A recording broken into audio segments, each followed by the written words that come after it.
Live stream starting soon.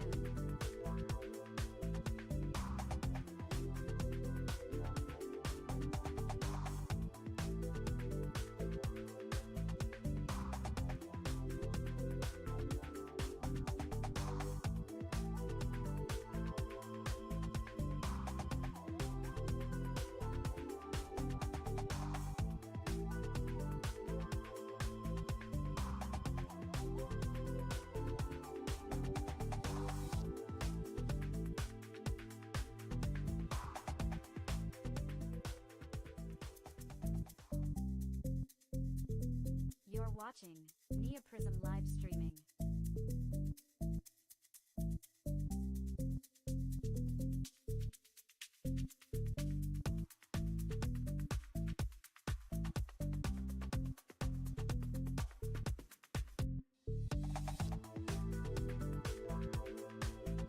Live stream starting soon.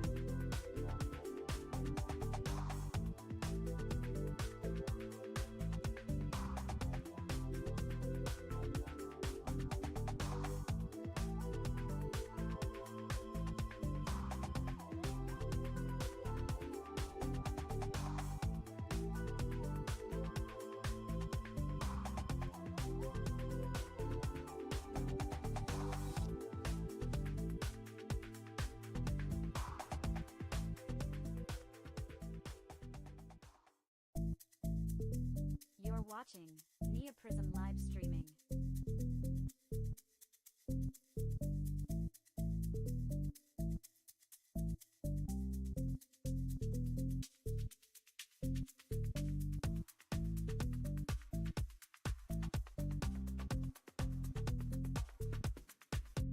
Live stream starting soon.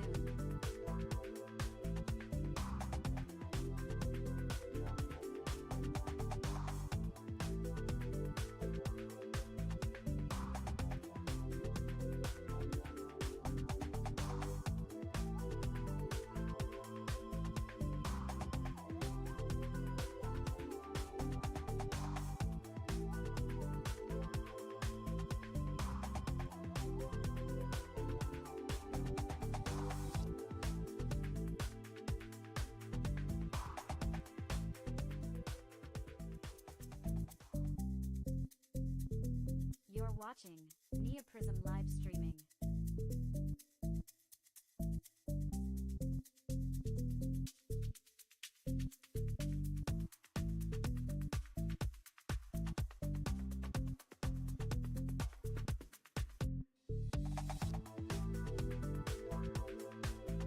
Live stream starting soon.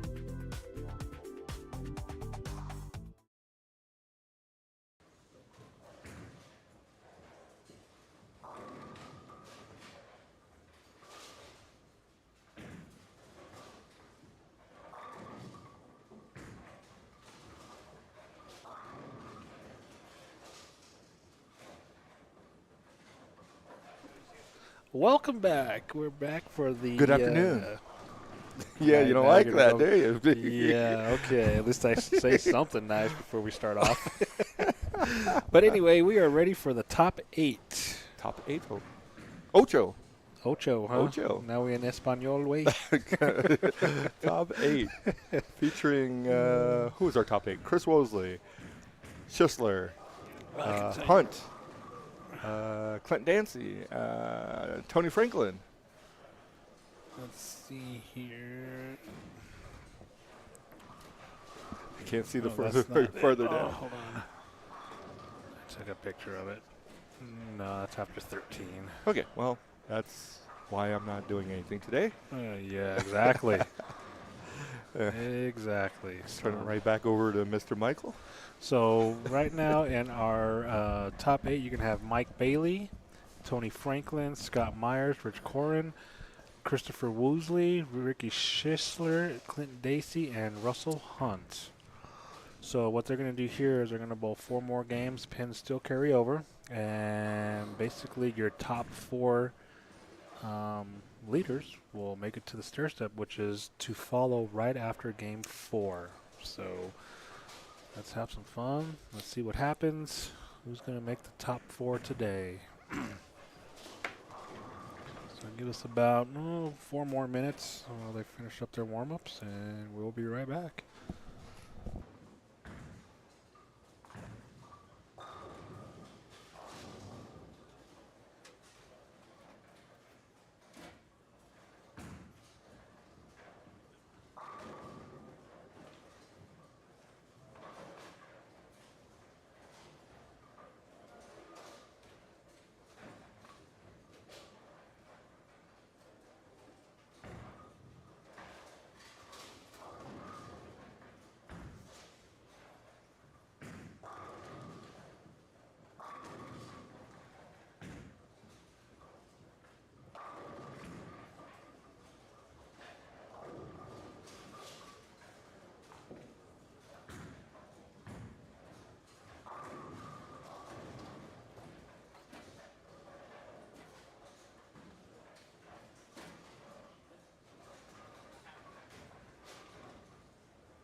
And we're back. So they've completed their warm-ups. We are ready to get this going. We're going to do 4 games and then cut to the top 4. Pins do carry over. So we will see how this all shakes out. Are we going to have a repeat champion, or we're going to have a new champion? We have a chance. There is a chance. All right. Kicking this off. Christopher Woolsey. All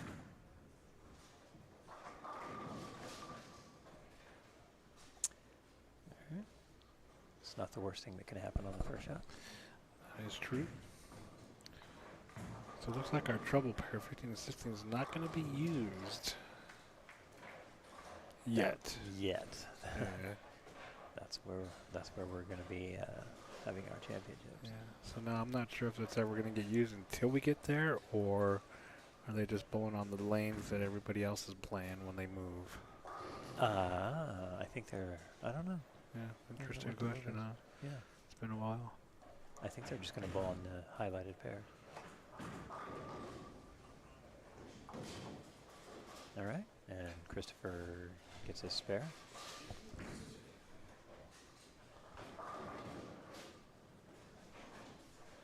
So as we look out from the window, we can see a player or so has made some attire changes. So Russell Hunt is now wearing a white headband. He is bowling with Clint Dacey. And as we know, Dacey is wearing a black headband.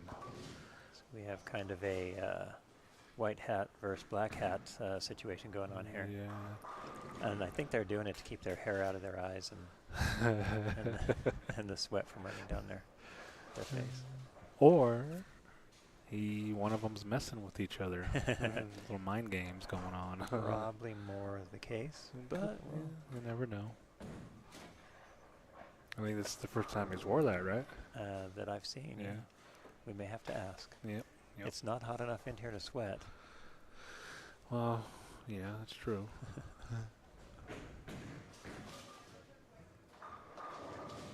Oh, trip 10.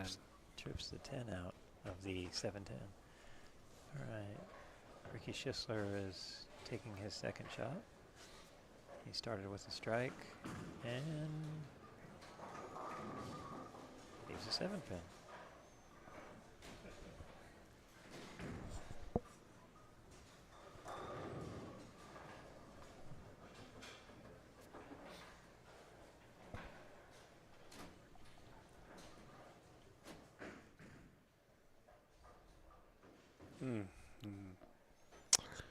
And Russell Hunt misses his 7-pin. That is not ideal. Nope.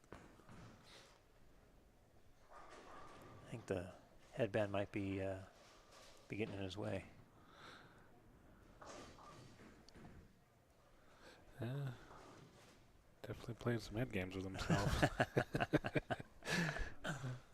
So we were wondering if he made that or if that was provided by Storm. But it looks like he made that. Oh, second 7-10 broken up. Another 7-pin. Looks like it's just a regular old headband with a Storm patch on it. Is that a patch or is that? Yeah, it's a patch. Is it? Okay. Yeah, I have a handful of those. Of all 4 colors, I believe. Well, you make your own headband. Yep. All right, there goes Woolsey. That's a strike. And Dacey misses his 7-pin. So early on, trouble with spares. And those two are tied up at 29, I believe. 28. 28? Yeah. Interesting.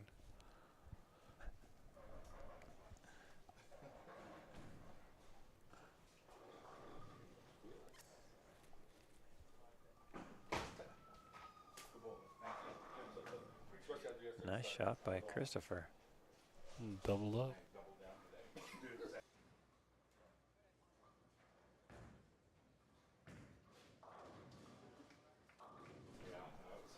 All right, Clinton Dacey, Greek Church is over here. So whiff 7, Greek Church.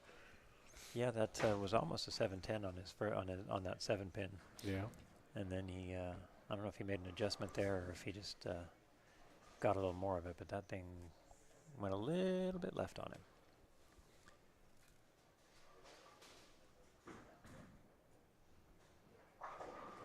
Nice shot by Ricky.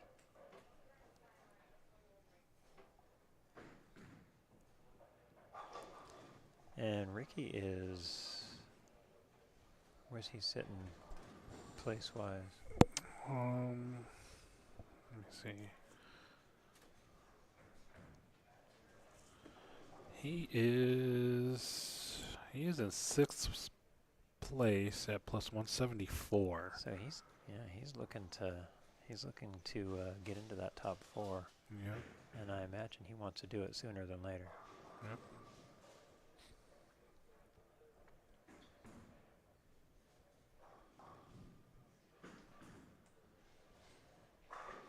He's got a good look right there. Well, we'll see how long you can keep him going. These two are pretty much tied. Woosley's got the slight advantage by 10. Yeah. By 6. Oh, yeah. I'm thinking way too far ahead. 10-6. What's the difference? A mark. Count. Pretty much. Looks like they're playing a pretty similar line. I think Woolsey's just a little bit inside of Ricky. Yeah, just a touch. Playing a little more direct, too. Yeah.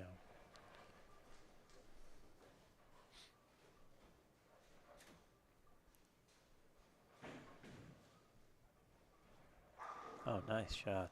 Nice shot by Russell Hunt there.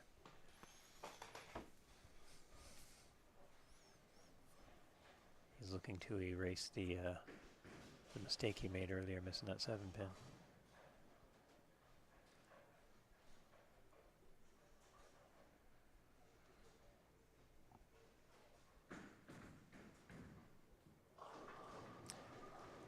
And Woolsey comes up a little bit light there. For the half bucket, 245. We call that the 3-piece. I like it. 3-piece, no biscuit. Biscuit would be a 7. Yes.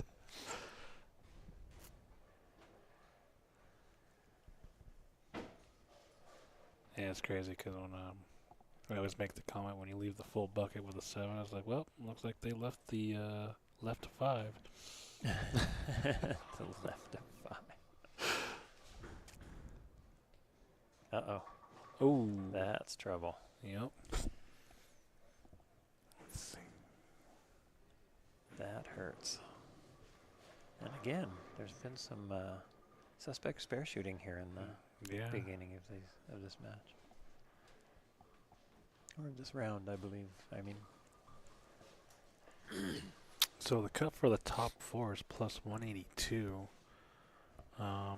You got Christopher Woosley at plus 180, Schistler at plus 174, Clint Dacey at plus 172, and Russell Hunt at plus 156. So I don't agree with what he's doing. He was throwing the orange ball, and now he made a ball change. he's thrown this ball this whole game. I could have sworn he was throwing that. No, he's thrown this, but he just got that one out. Interesting. Yeah, the orange ball he threw. I believe he threw it a couple shots in practice and then switched.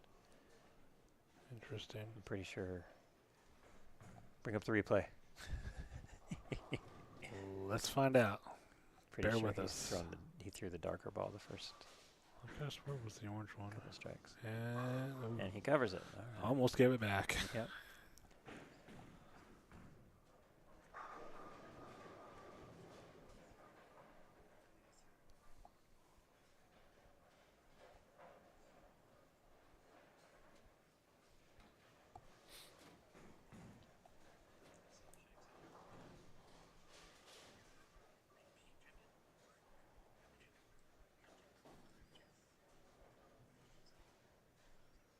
I need like a faster fast forward button.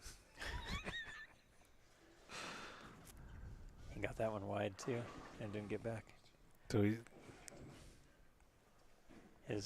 The double that he threw prior to this time up was he was inside of that, where he just threw that one and they were both nutted. I don't know if he's missing or if he's attempting to move, but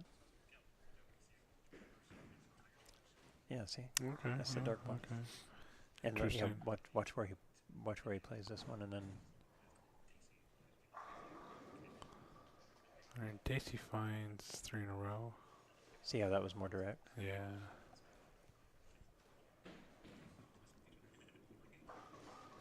No. All right. So Maybe I just got used to him throwing that orange ball. everybody in our field division has a open. Yep.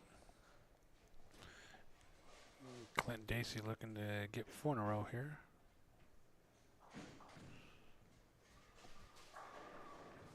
Oh, Ooh, another 7-10. Wow. He trips the 10 out late again. Now he needs to make the 7 pin.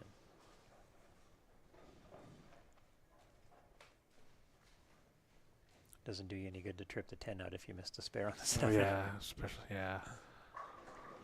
Oh, wrapped it. Or actually, that was a half 10. Per our conversation earlier. He. Oh, we I thought almost he missed missed it. that. Yeah, so did I.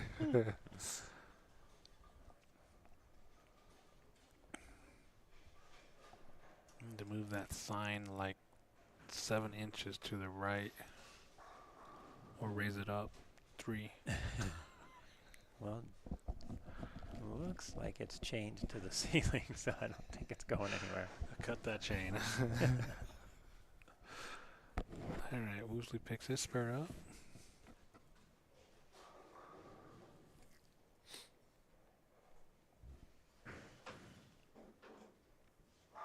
Oh, and Russell Hunt with another strike.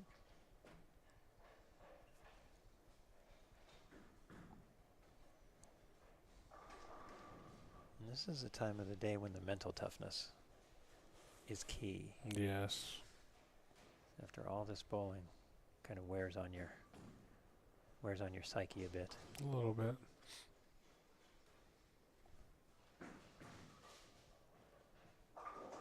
Oh, through the face. Perfect strike. Perfect.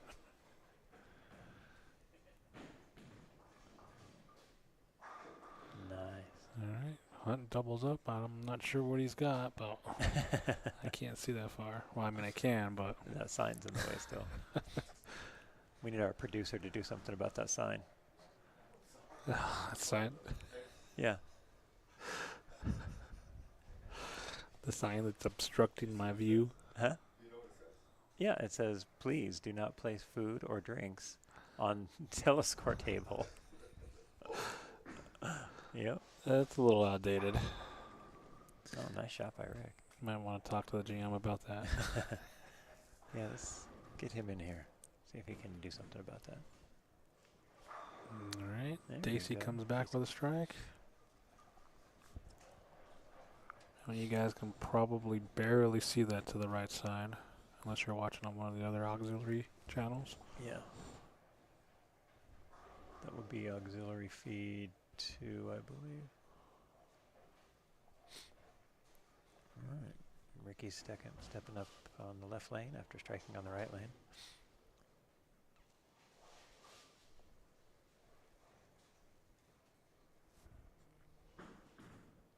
It's a much better shot.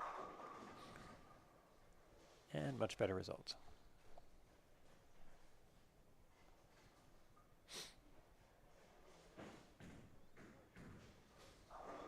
All right.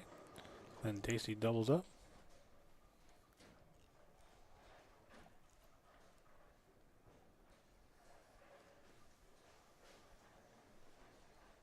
We'll see if Chris can double up.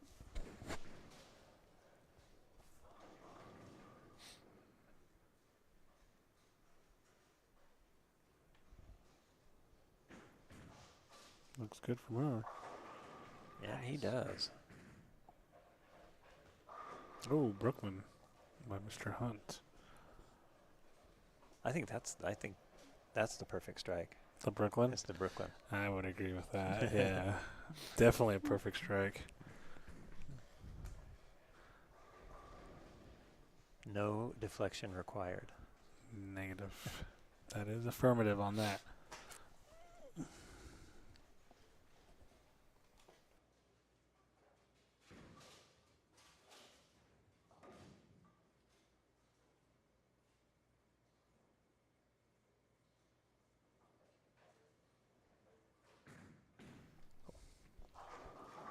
I didn't quite get to the Brooklyn side on that one.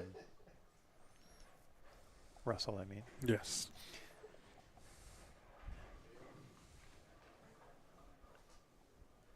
All right.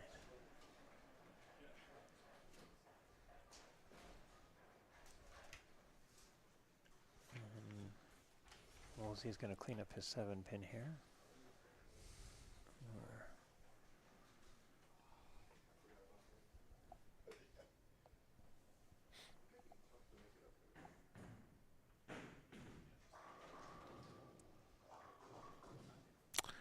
So he threw it left-handed. Yeah.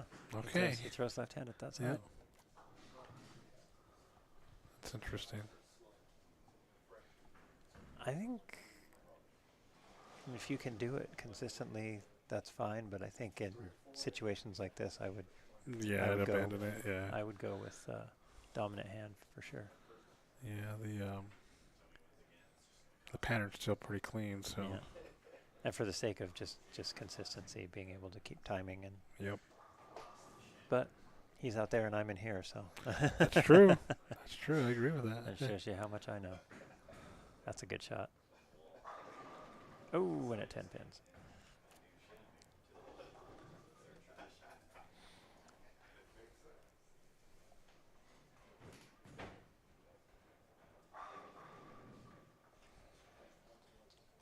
So Ricky if he gets this spare, he can pace out, or he can strike out and shoot 210.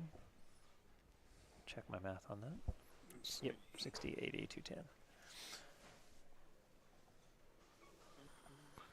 Yep, Woosley's on 220 pace. Trouble. Spare shooting again. That changes everything. So now best he can do is lose 2.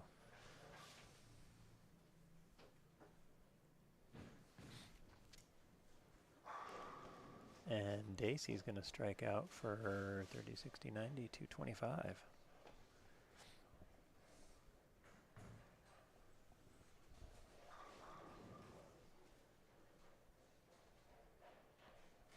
Russell Hunt gave back 9. So he'll be at 47, plus 147 after this game.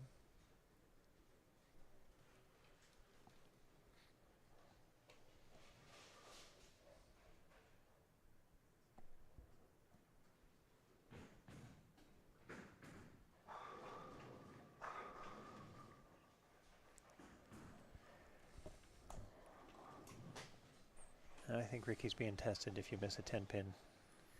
You know, I kind of think that same way because every time I miss a 10-pin, I'm shooting at another one, yeah. or another 2 or 3 right afterwards. Yeah. It's like you're subconsciously telling yourself, leave another one so I can make it, and then you miss it, and then you leave another one. That's right. It's the universe getting even with you.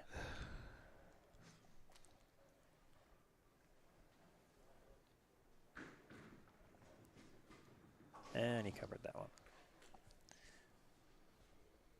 All right, and I think, are they the last ones done with this game? No?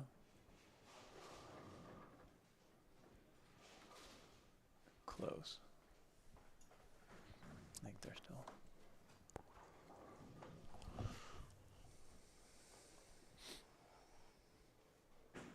And I'll ask our producer here, Mr. Producer, what's the move here? Do they slide a pair left? Do they? See, it's how it's 4 games and there's 4 pairs. Okay, just making sure they're not going fresh to fresh to. No, still using a 4 pair. Yep. Okay. that answers our question in a very smart-ass way.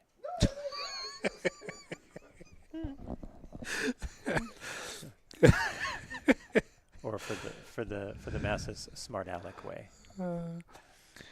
I was still contemplating on his answer. I'm like, A more simple answer would have been no. They're only bowling on the pairs being used. That's not what you said.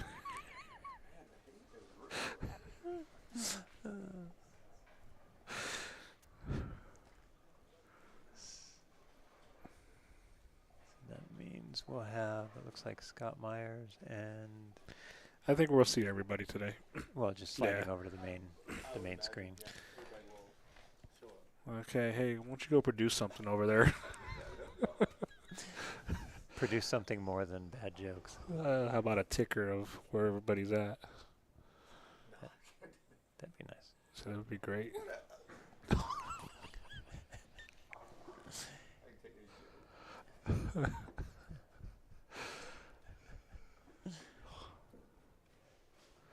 So Woozley's gonna shoot 212. And from what we can see here in the in our Booth. booth, it's anything over 200 is Massive. pretty good so far.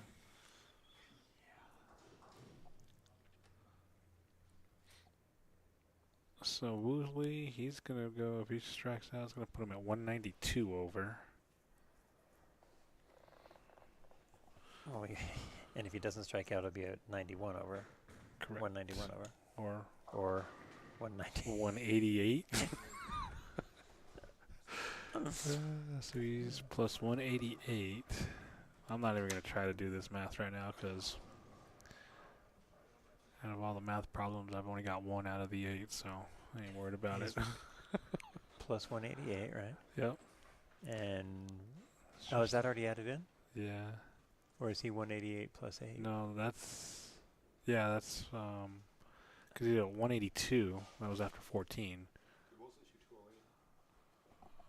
Yes. Yeah. So Corin shot 174, David shot 192, Schuster 185, Dancy 224, Yep. Franklin 189. Wow, 200 is a big game this game. So Clint, he moves up to 196. So what did Hunt shoot? Hunt shot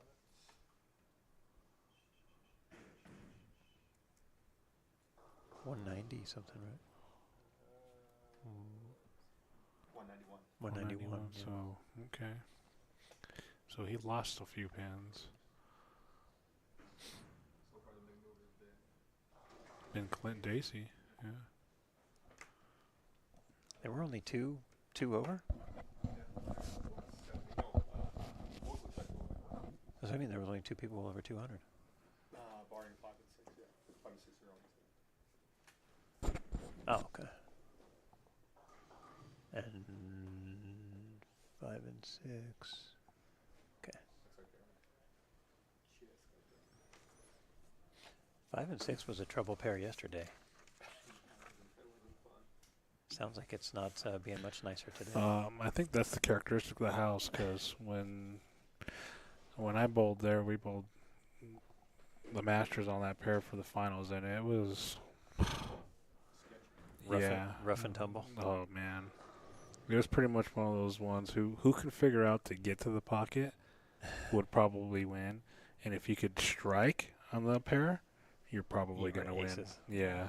So All right, so we're going to see in our main feed, we're going to see Scott Myers and Rich Corwin.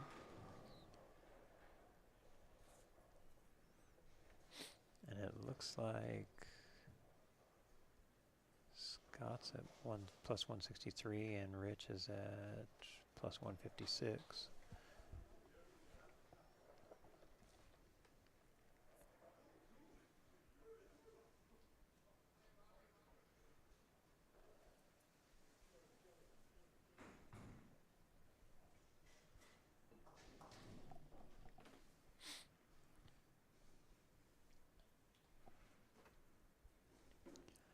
Now we're on 19 and 20. Ricky's starting off his second game. with a 10 pin. Thank you. We have us a leaderboard. All right, from our secondary producer, who's actually producing stuff.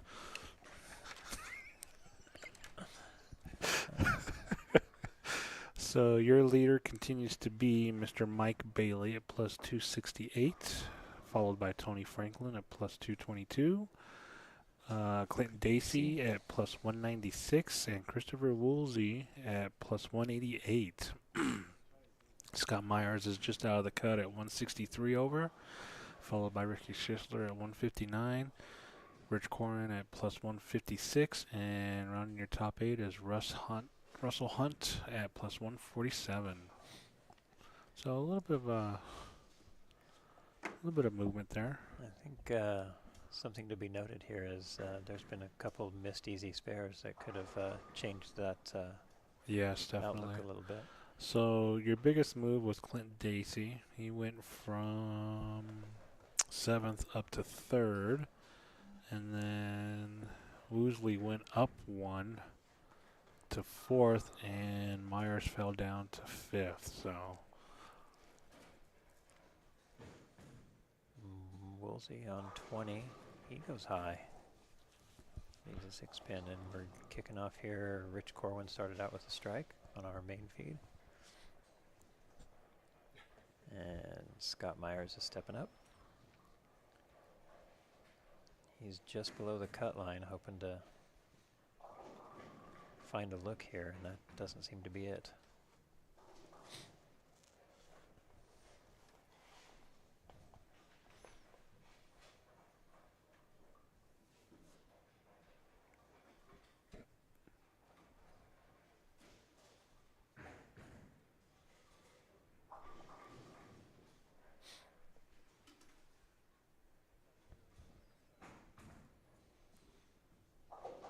Manages to clean up his baby split there.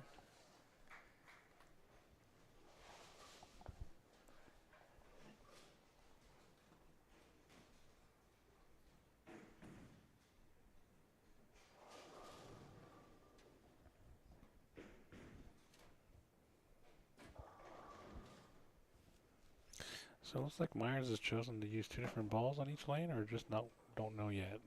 Don't know yet. He's just throwing his shot on the right-hand lane, but it does look like he's throwing a different piece here.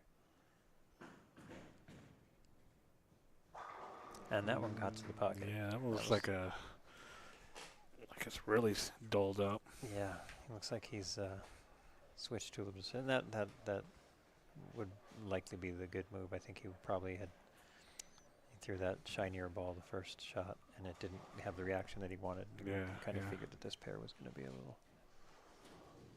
little less snappy.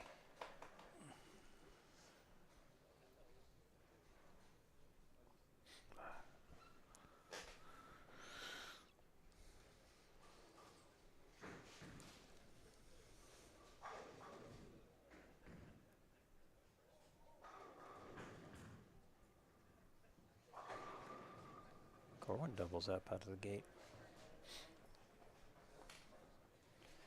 So in this round, you're moving, you're sliding a pair to the right with each game, and it's just you and the same person on the other side. So is that an advantage or disadvantage to keep moving with the same person?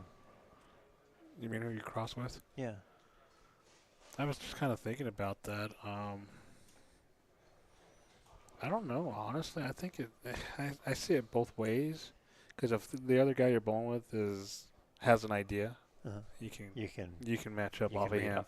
But if the guy you're bowling with doesn't have a clue, then they could kind of hurt you. Or so if the guy you're bowling against is playing in the wrong part of the lane, and exactly you end up with a puddle down lane on your side. Yeah. Exactly. Using a different piece, like you say. God forbid you were saying or whatever like that. So. God forbid. All right, yeah. So Scott's gone with that. With that more surface. I'm not sure what ball that is. It's the. I think it's the one that gets strikes, because that's double definitely true. He's changed to that ball. Definitely true. I want to say that might be a motive piece. But then again, I don't know, because he was throwing a defender, so. That is... I don't know whose turn is it to turn out an orange and blue ball. I don't know either. It's like they all take turns using the They same do, colors. But correct me if I'm wrong, but I think 20 years ago we just went to an assigned lane, so we never really crossed with the same people. Was that correct, or? We had some funky moves. Right lane Yeah. moves this way, left lane moves that way. But yeah, I don't think there was very. It was very seldom that we stayed with the same person or group. Yeah. That I when we moved. I never advanced far enough to get to No? this level. Oh. Not in the regionals. Yeah. I got thinking the entire time that I bowled regionals, I had cashed in exactly 3. Yeah. I've had about 6 or 7. But yeah, I could have swore that we did something different like that, but I don't know. But that was what, 20 years ago? 20 years ago, yeah. Oh, that's That's a nice shot. Corwin's got a good look. And he seems to be a little further inside than everybody else. He is. So Early too. Is Mhm. everybody else is kind of has even in the round of 16. Or, I'm sorry, the round of 8. No, round of 16. yeah, 16. Everybody kind of started out there and then migrated after about game 3 or 4. Yep. And we're in game 2, and he's already migrating in left of everybody. Yeah, so that just kind of tells me that he's just using that spot. Yep. Bump off these guys. I haven't seen where Tony Franklin's playing, but my guess is he's probably playing in there as well, because he seems to like to get around it a little bit too. Yeah. And they played similar lines Ooh. most of the tournament. Ooh, Oh, almost trips carries it. trips the 2 out. That is a stroke of luck there. So Woosley's over here kind of struggling a little bit on this pair. 19 and 20. Yeah. Looks like he went spread open strikes bucket.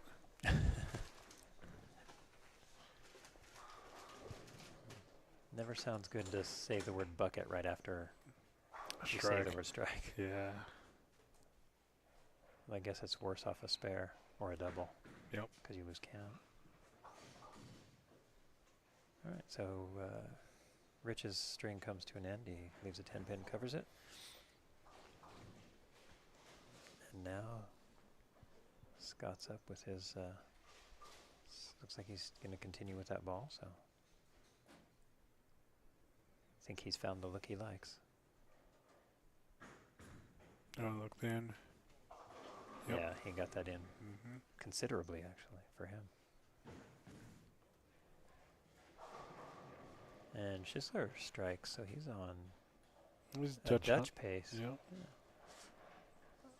Once again, I did not know Schisler was a Dutch name. Scott chops the 10 off.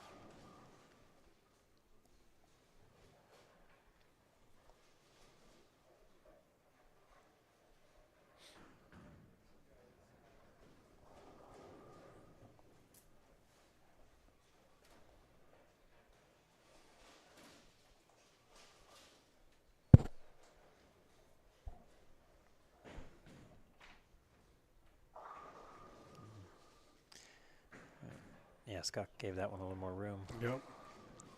Oh, And wow. I don't even think that's a trip 4. That's just kind of a lean over 4. That's something. It's just kind of a Everything kind of fell towards it. shaky fall down 4. But he'll take it nonetheless. And it looks like Ricky's going to stay on his Dutch. No. Yeah. Yeah. Yep. Yep. He's going to stay on his Dutch 200 pace.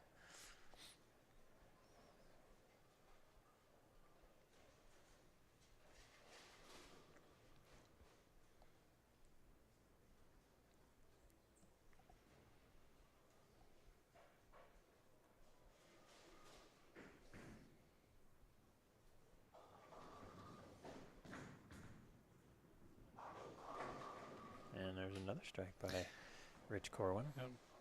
Kind of noticed he takes like a good sized step to the left his first step. Yeah, and to walk around his swing, I think. Yep.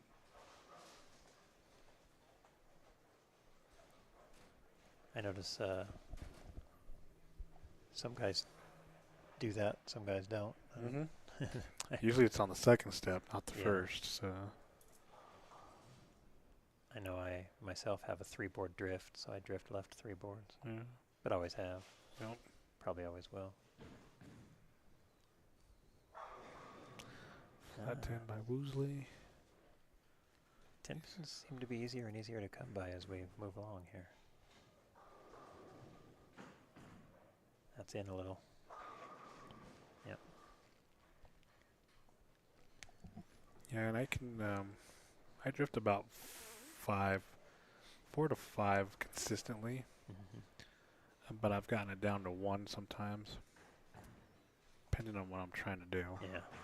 And then there's times where I'm like the big old Belmo, step left 25 boards and then go, you know. Yeah. That's very seldom, but Yeah, but he steps left, but then when he slides, he comes back. Yep. So that's, yeah, and I kind of do that too. I slide back into my target. yeah, you kind of walk around it and then come back to it. Yep. Yeah.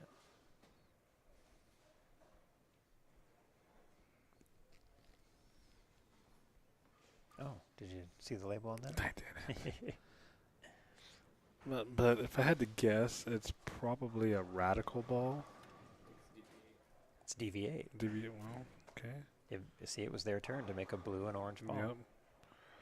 Scotty likes to throw the Brunswick family of 7, so. That's... Wow. It got back. I thought he gave that a little too much room compared to what he had thrown the couple shots before that.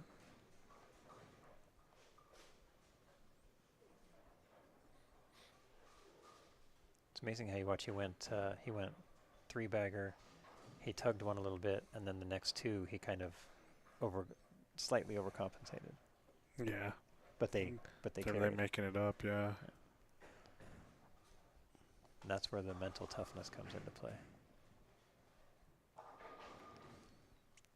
So Woosley has not struck since the 3rd frame.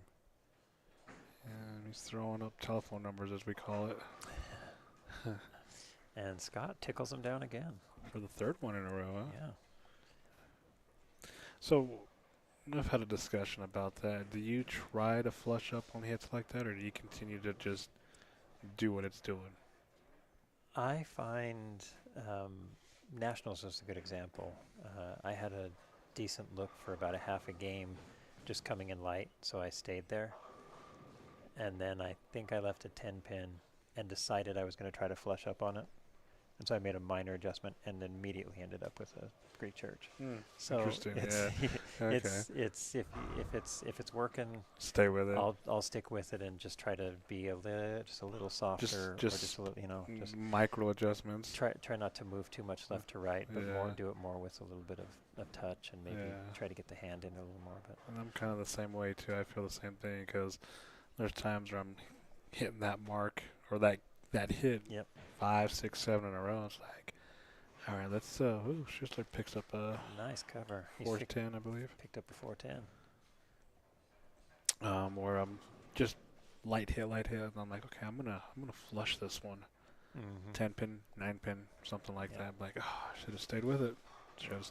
But sometimes But as they say, hindsight is always 20/20. it's true. Oh, and that one came in a little bit light. I think he missed that one a little bit at the bottom. It didn't seem like he Yeah. got it, because that looked directionally like it was where A he good wanted spot, it to yeah. be. Yeah.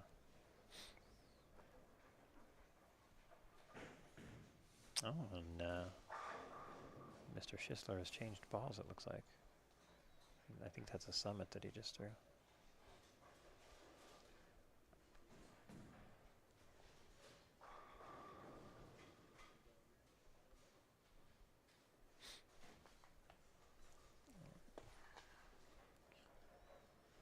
We're approaching being halfway done with this with this round.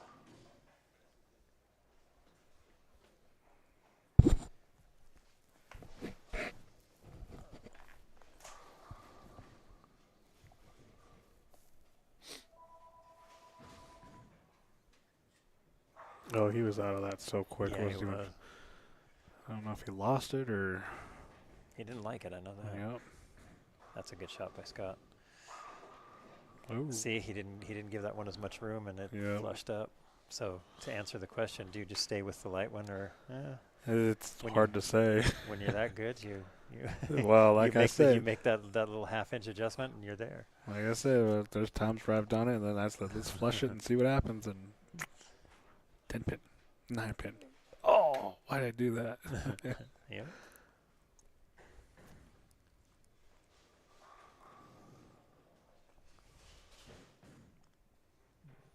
Woolsey takes care of his spare. All right. So Scott's got a chance to strike out here for a pretty decent game. 153, is that right? 143. Yeah, irrelevant. Yeah, I think you got around the side of that one a little more. It did look like it. Had a little too much twirl on it. Yup.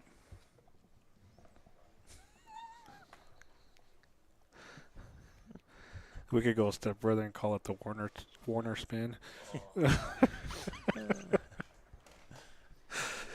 don't know. Just a little bit lower track, and that would have been a helicopter. So Yeah, definitely. that's better.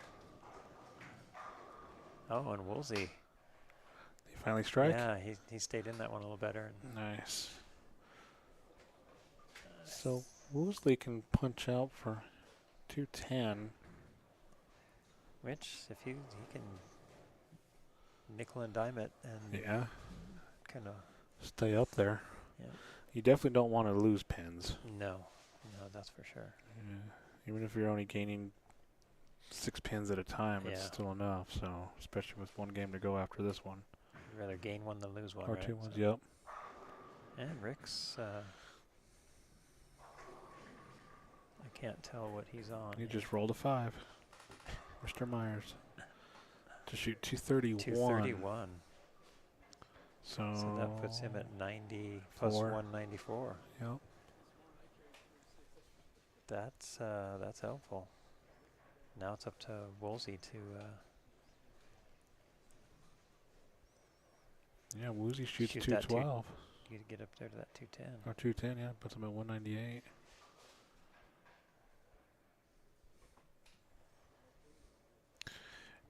Corn can shoot 239. Looks like a good shot. Yep. Nice. Yep.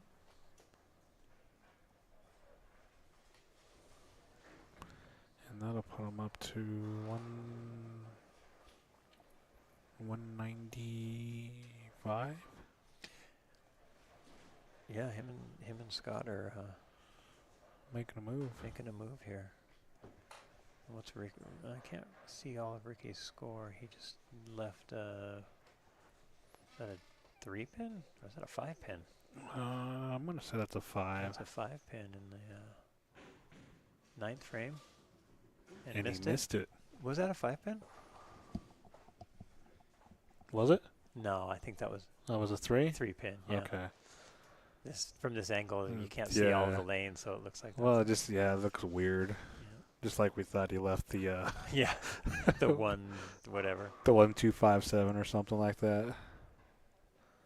All right, so Rich Corwin's going to get out of this game with a 220 something. Well, that still puts him up there. Yep.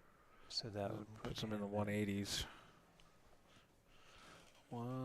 Let's see what he's going to shoot. 9, 18, 186. Yeah, that's about right. So let's see. Woolsey goes Brooklyn For a double. for a double.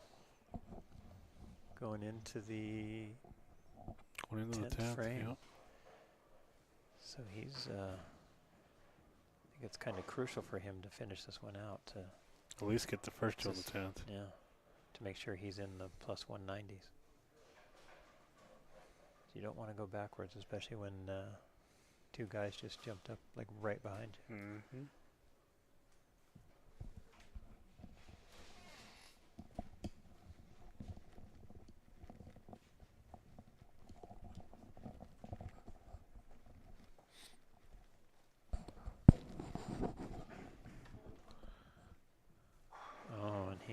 sailed that one past the head pin. So Woolsey's he's going to shoot in the 180s here. With a spare. Yep, because that puts him at 67. Yep. Yeah. So he can, 7. if he spare strikes, he goes 87. So he's going to lose some pins. He's going to drop out of the cut. He's going to drop below the cut line. Yeah. Yeah, because 2 guys already went around Two him. guys went around him. That we know of. I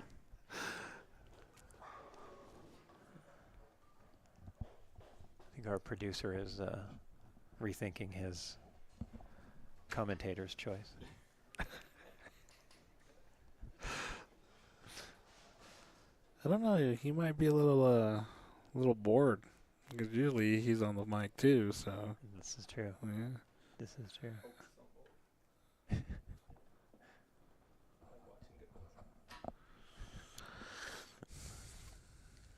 right. Looks like everyone's done except for this pair, right? Yep.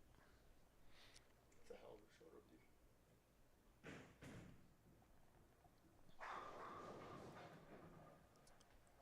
All right. So that is a 187. So he loses 13 to the field.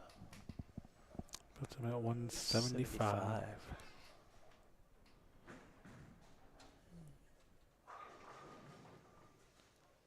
We have Dacey just threw his first shot on 13 and 14. Looks like he left a 4-pin. 4-7. No. That's the 1-2, I think. Is that the 1-2? He might have missed that, but yeah. This angle is. I'm looking right. I see 1 pin. Yeah, I can barely see the second one. Alright, so Schisler is going to shoot 190 max. Yep. He's going to lose 5 more pins. Not dropping to 154 if he spare strikes. Okay, and that Dacey, I believe, was the 1-2. Yeah. You don't see that very often, but.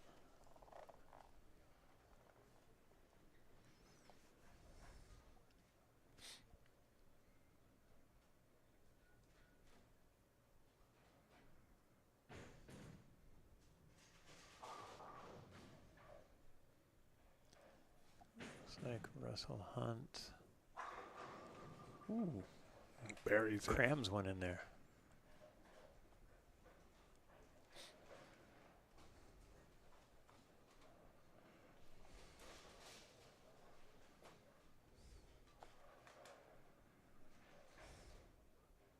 Yeah. Here we're back to our featured pair. And Ricky did strike that fill ball to shoot 195, so he lost 5 to the field. Oh, so he didn't strike. He didn't strike. Oh, yeah, that was a 10 pin. We can't see through the kickback. Nope.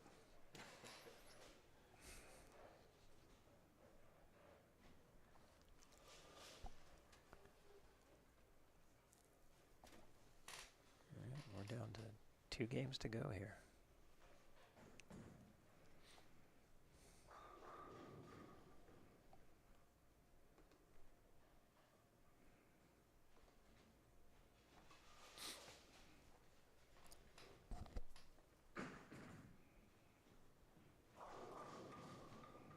Oh, and he shakes him down. He's like, whatever. Wonder if he's spent. Or The headband might be cutting the circulation off from his brain, maybe. I don't Yeah, know. it could be, man. I mean, that's the crazy thing about this sport. He came in before we started the day as the leader. Yep. And now he's just kind of hanging on. Oh, there is another 210. 210 seems to be the most popular split. Yep. What I've noticed about this surface too, it's like Highland Park, very slick, very slick. So, Yeah. the only other difference too is that I know here you want to be higher up in the pocket regardless.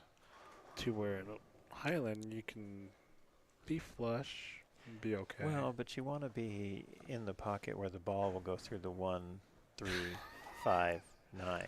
Yes, to a point. So elaborate more. In layman's term, is just a little bit more angle. I gotcha. Okay, just a little. All right, we got some updated scores. So we've got leading and continuing to lead is Mike Bailey. He has passed the 300 plus mark at 347 over. Clinton Dacey moved up to second at plus 235. Scott Myers is at third with plus 194. Rich Corin made his way up to 185, and that is your current cut number.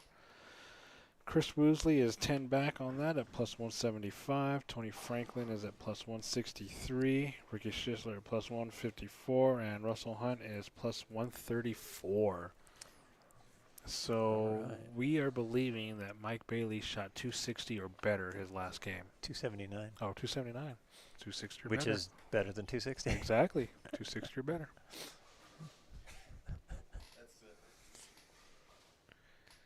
Sometimes we struggle with our greater than and less thans. Well, you know, you don't want to assume something, so. All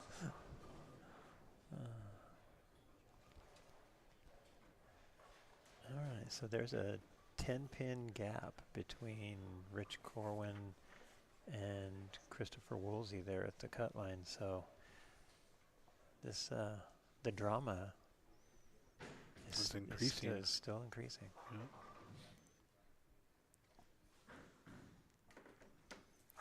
Yeah, none of these players are definitely out of it yet. I mean, even Russell Hunt still has a chance. And he's on our featured pair. I mean, he goes off the sheet here for, what, 270? That puts him right back up there. Yep. Yeah, it's everybody's within, especially with 2 games left, everybody's within, 2 good games of being there, so.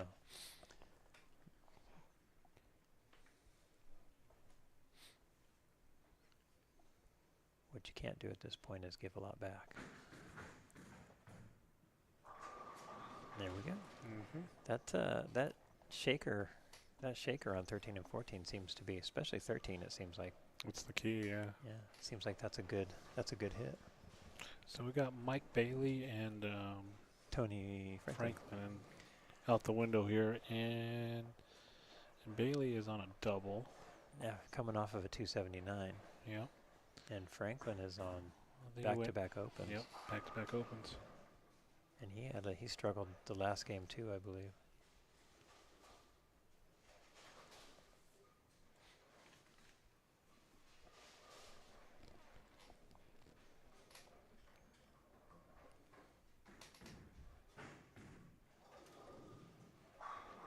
And Bailey is just continuing. To apply pressure. Yes, he is. He is. I don't even think he's applying pressure. He's just shifted into 5th gear and he's gone. Yeah. He's definitely going to make everybody think about it and make them chase. I mean, he's our lone lefty today, right? Yeah. In this round, Yeah.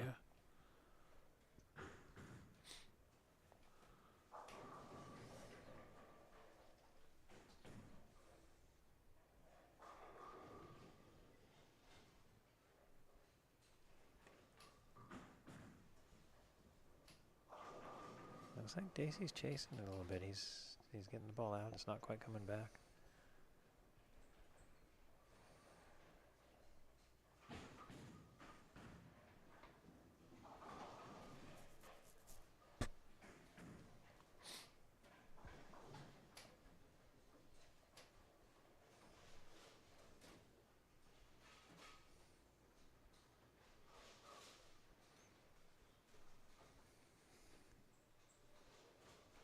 Going to need to find something here because he's not, well, he's still 40 pins ahead of Scott, so.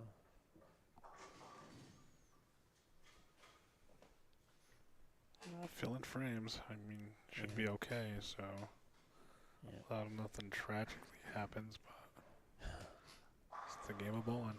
Anything happens. Tony found the pocket there finally on that lane, on that pair.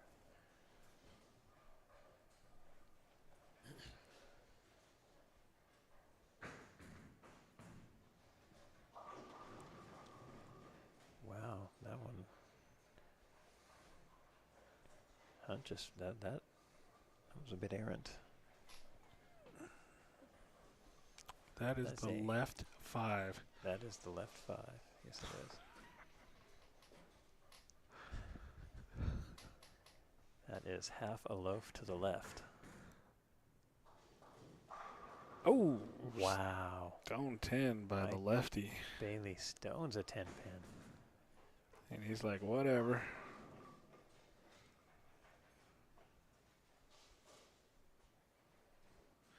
Yeah, when I first said that comment, I was like, oh, look, hey, you left 5. What do you mean? Of course I left 5. I was like, no, you left the left 5 of that rack. I said, yeah, I left 5, but I got 5 too. Exactly. The good old Kind of went over their heads a little bit. I'm like, you'll figure it out. good old 55. You know, it's like the great old, I've seen this spare a couple times, 1 count spare. I'm like, hey, look, you got a 1 spare.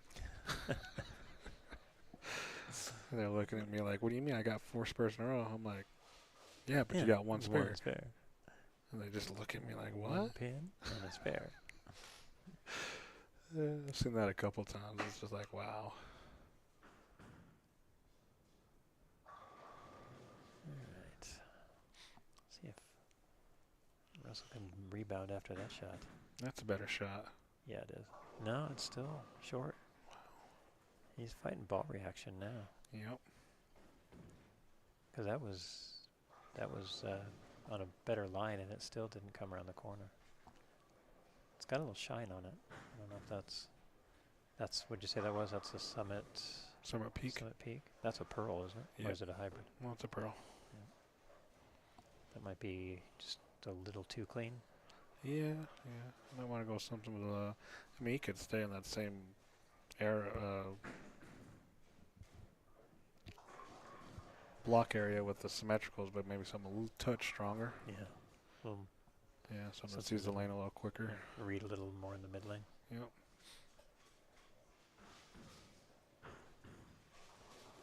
Tony Franklin has found the pocket. He doubles up.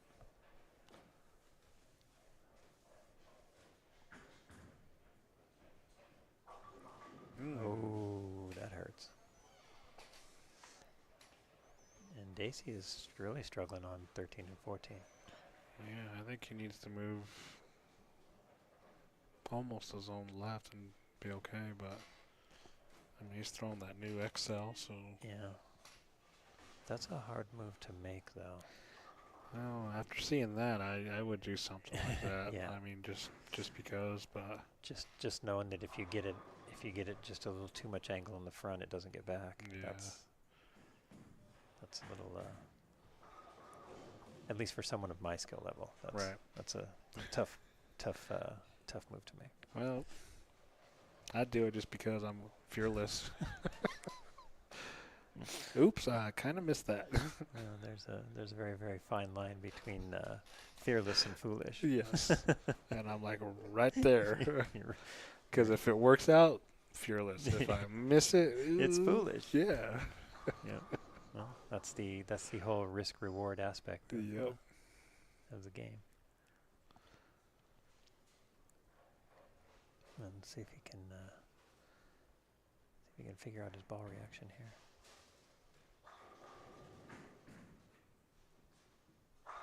That looked better. Is that Yeah. a different ball? Or was No, it it's the same ball. Yeah. I think he made the move though.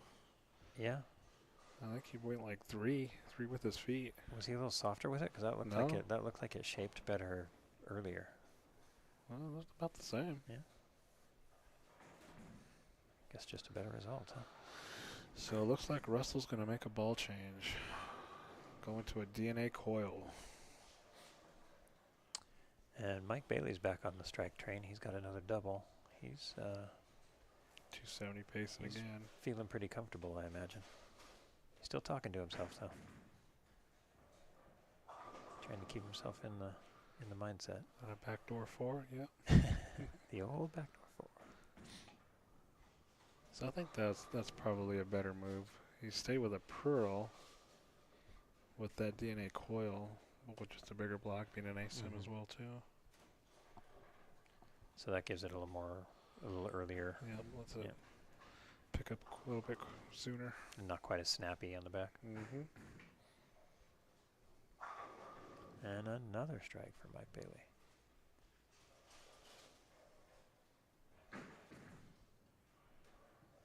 Yeah, that was that's a much better look for Russell there.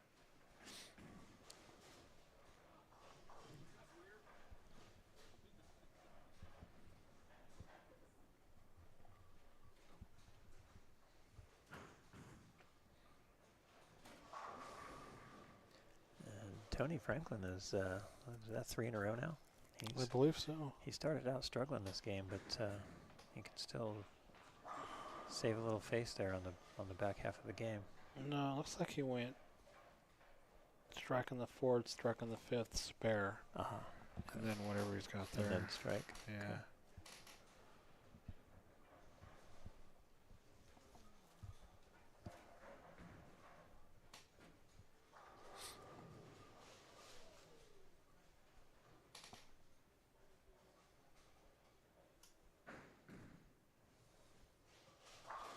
Oh, 10 pin.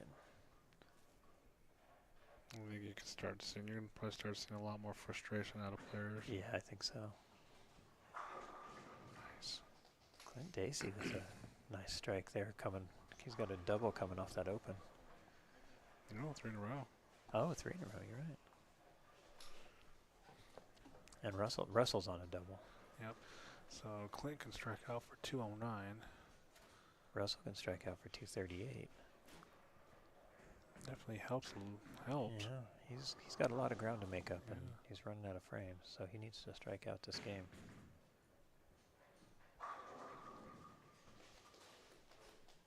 He's staying on it.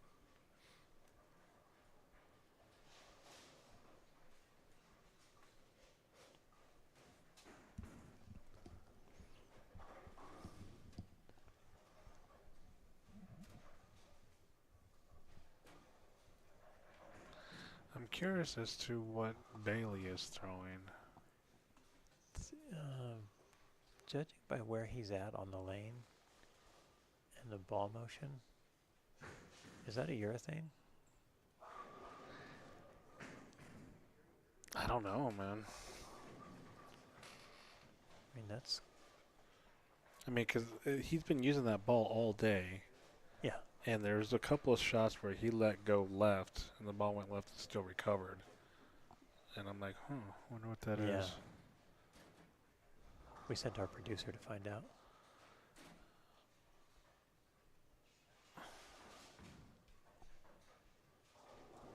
It's definitely black. Is it it doesn't look like it's a pitch. No, you can't use those. Oh, have those been? Yeah. Oh, those are that's the right, because they were yeah. the straight of urethane. So, really, the only urethane ball in the lineup now is the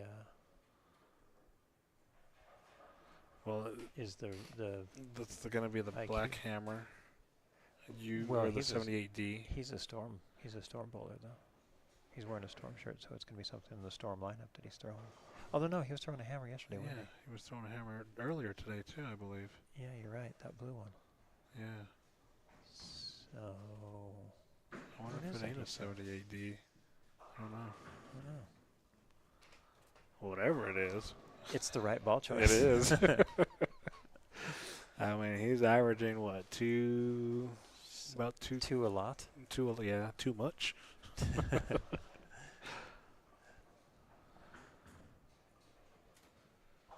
We're averaging roughly about 222, roughly. Oh, and Dacey leaves a 2-8-10. That hurts. So Dacey, 60. well, He doesn't cover this. He's going to shoot. Is that 65 plus count? 70, 70, 170 something? let's see, 75 60, with 57, count, 18, right? If he gets those two. 55, and then 860, 75, like 71, 72, isn't it? 175. Yeah, Yeah. 175.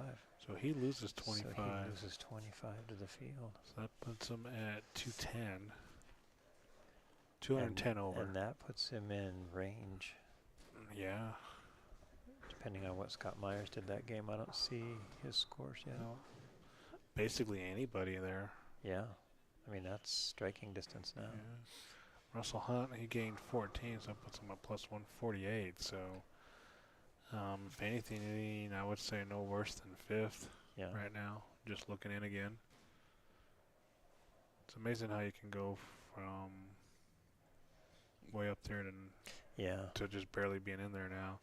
Well, I'm going to officially say that Mike Bailey is in the 400s, plus 400 range now. yes, he is. So.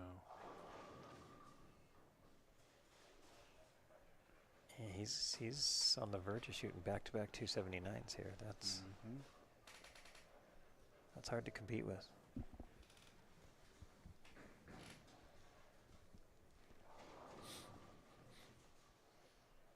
I would say that is the Black Hammer, you were saying? The 78D, just by the way he wipes the ball. Yeah. So. Like I said, the ball motion kind of looks like it's urethane, so or urethane-esque. Yeah. Oh, 7-pin. He's like, come on. Doesn't matter how you slice it, he's going to be in the plus 400s. Oh yeah, he's easily in the 400s. All I needed was 53, and he's already got that. So he can shoot 258. So.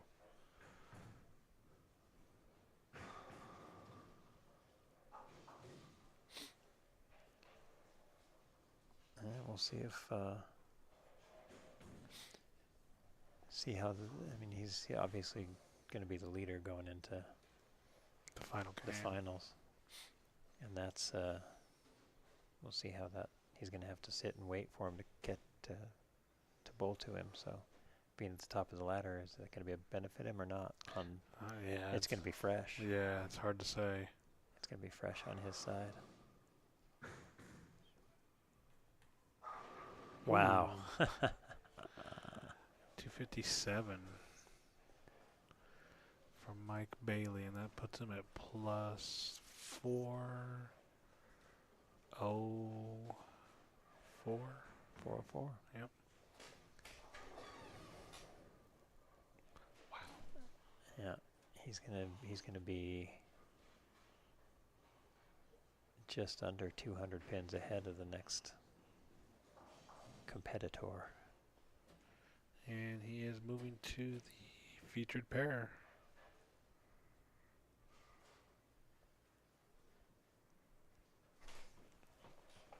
Is he? Yeah.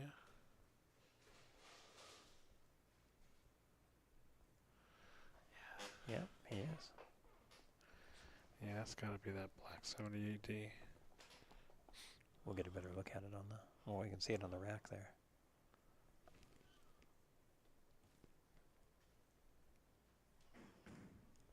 The way that it absorbs light, I gotta believe that it's a. Yeah, I would agree with that.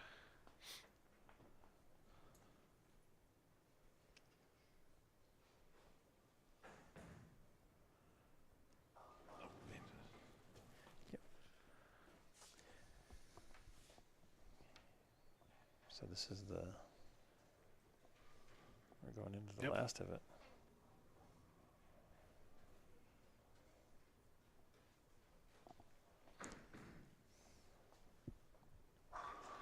So Franklin looks like he's opening up the lane a little bit more. Yeah, he's got some work to do here.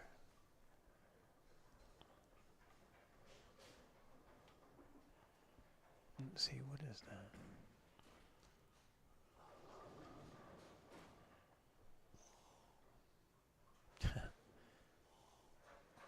Didn't see any logo on it. It'd be an old black beauty. Only if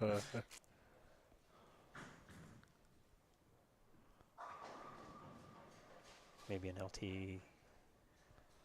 yep, too What was old that? though. Yeah, that's true. Actually, no, the old balls are okay because it only matters on the regular tour, from my understanding. Ah, The only thing that affects all the tour is the urethane, I believe. gotcha.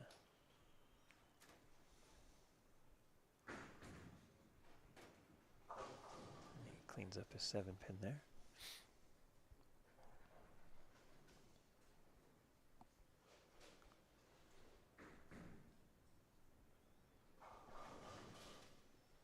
So speaking of black, have you ever seen that Vanta black color? Uh-uh.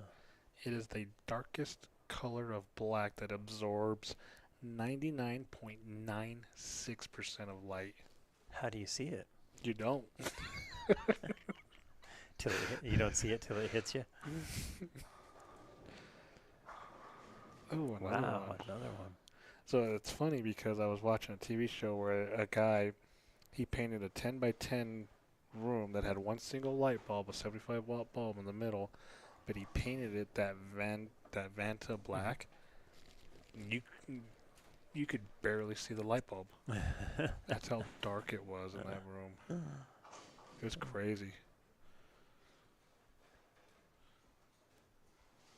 Maybe I should have my car painted that color.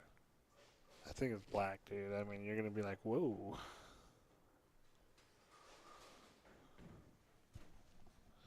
And then I see here that scientists have created a new super black that's darker and more light absorbing than the Vanta black. I mean, it's just dark. It's just dark. Well, hopefully we can get a line of bowling balls in that color. I don't know if you would want to.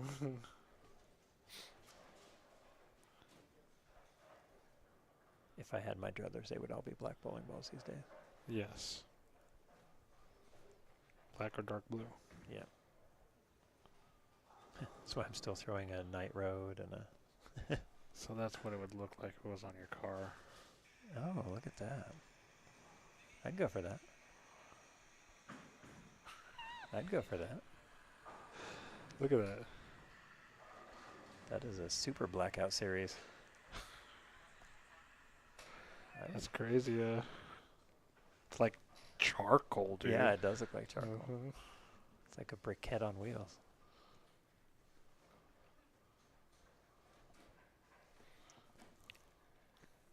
All right, Tony Franklin's on a double and then left the 3-6-10.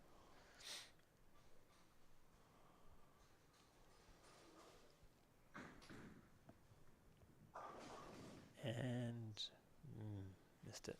That's another. We had some examples of missed spares today. There's been quite a few. Yeah.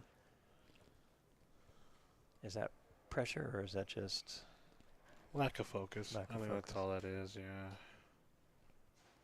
or is it just a sheer number of games just add up on you? Could very well be that too, depending on the player, yeah. I mean, it could be a number of factors, so. Yeah.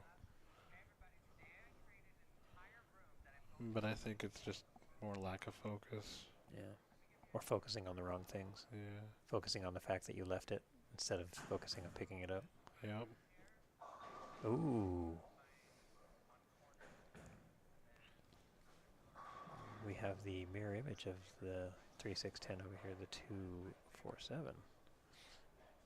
Left by Bailey. That 13 and 14 seems to be tricky all of a sudden.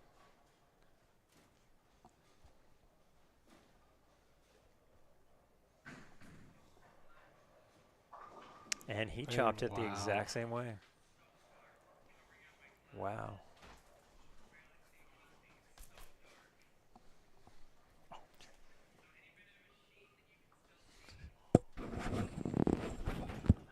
I got this one.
All right, we are back. So, as predicted, Mike Bailey, he is leading at plus 404, followed by Clint Dacey at plus 209. Scott Myers at plus 193, and your top four is Christopher Woosley at plus 191. All right, so Rich Corin, he is at plus 187. He's got a good chance of getting up there with one game to go. Russell Hunt has moved up to sixth place. He's at plus 148. Has a chance as well. Tony Franklin, he fell from basically. He moved down a spot, so he's at plus 147. And rounding out your top eight is Ricky Schisler at plus 121. Well, as you were announcing those, Rich Corwin just threw a pocket shot that almost up to 710. They both fell late, so he strikes first on his second shot in that game. So he's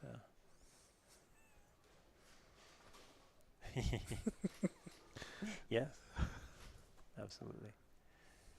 So this game has been a little bit rough on Mike Bailey. He's managed to strike there, but he had a couple of rough frames there, coming off of a 260 game or 250 game. Sorry. Yeah, I mean it's not too bad. I mean spare, open double. So yeah, but it's not the cakewalk that he had last game with front three spare 5 in a row. right. An occasional 7-pin. And Corwin started out with the front three this game, so he's making a move for the cut here. He's only 4 pins out.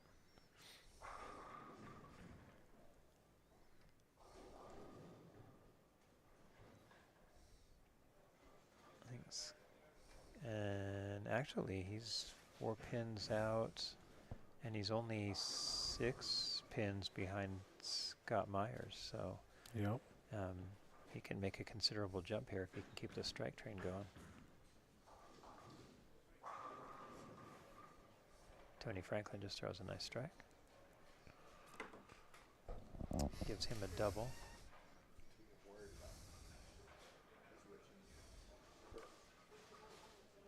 And Scott. Mm-hmm. So you. Rich goes off the sheet. Mm-hmm. So do you ever think a player can get shut out, or do they shut themselves out?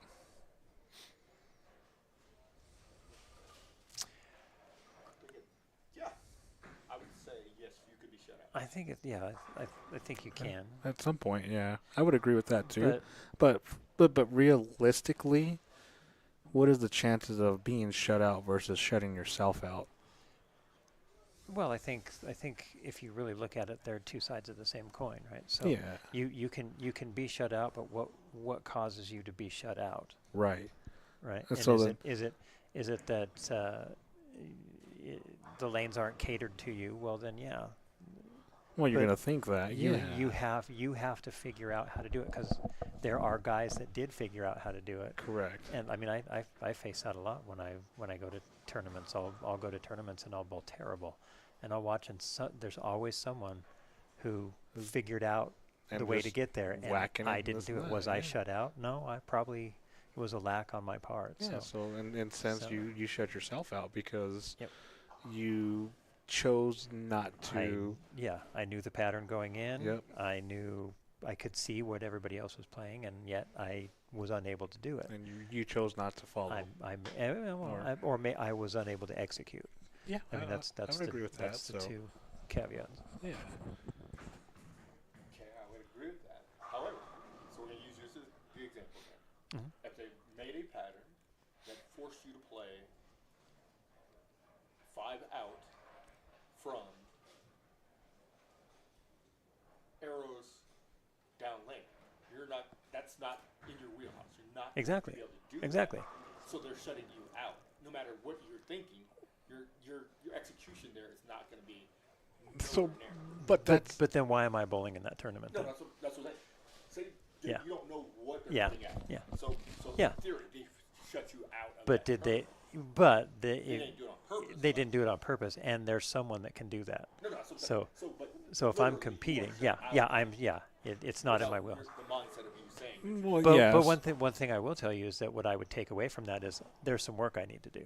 Correct. And so, Well, but yeah, yeah, you're right. But, because but that going comes- into that day, yes, because that comes to what a little drill we called that was done called the bowler I am. What are you willing to do to be effective? Yeah. And if you're willing is only one or two things versus Yeah. 5 or 6 things, then you're right. You need a lot of work, and you can't blame anybody or anything Yeah. but yourself.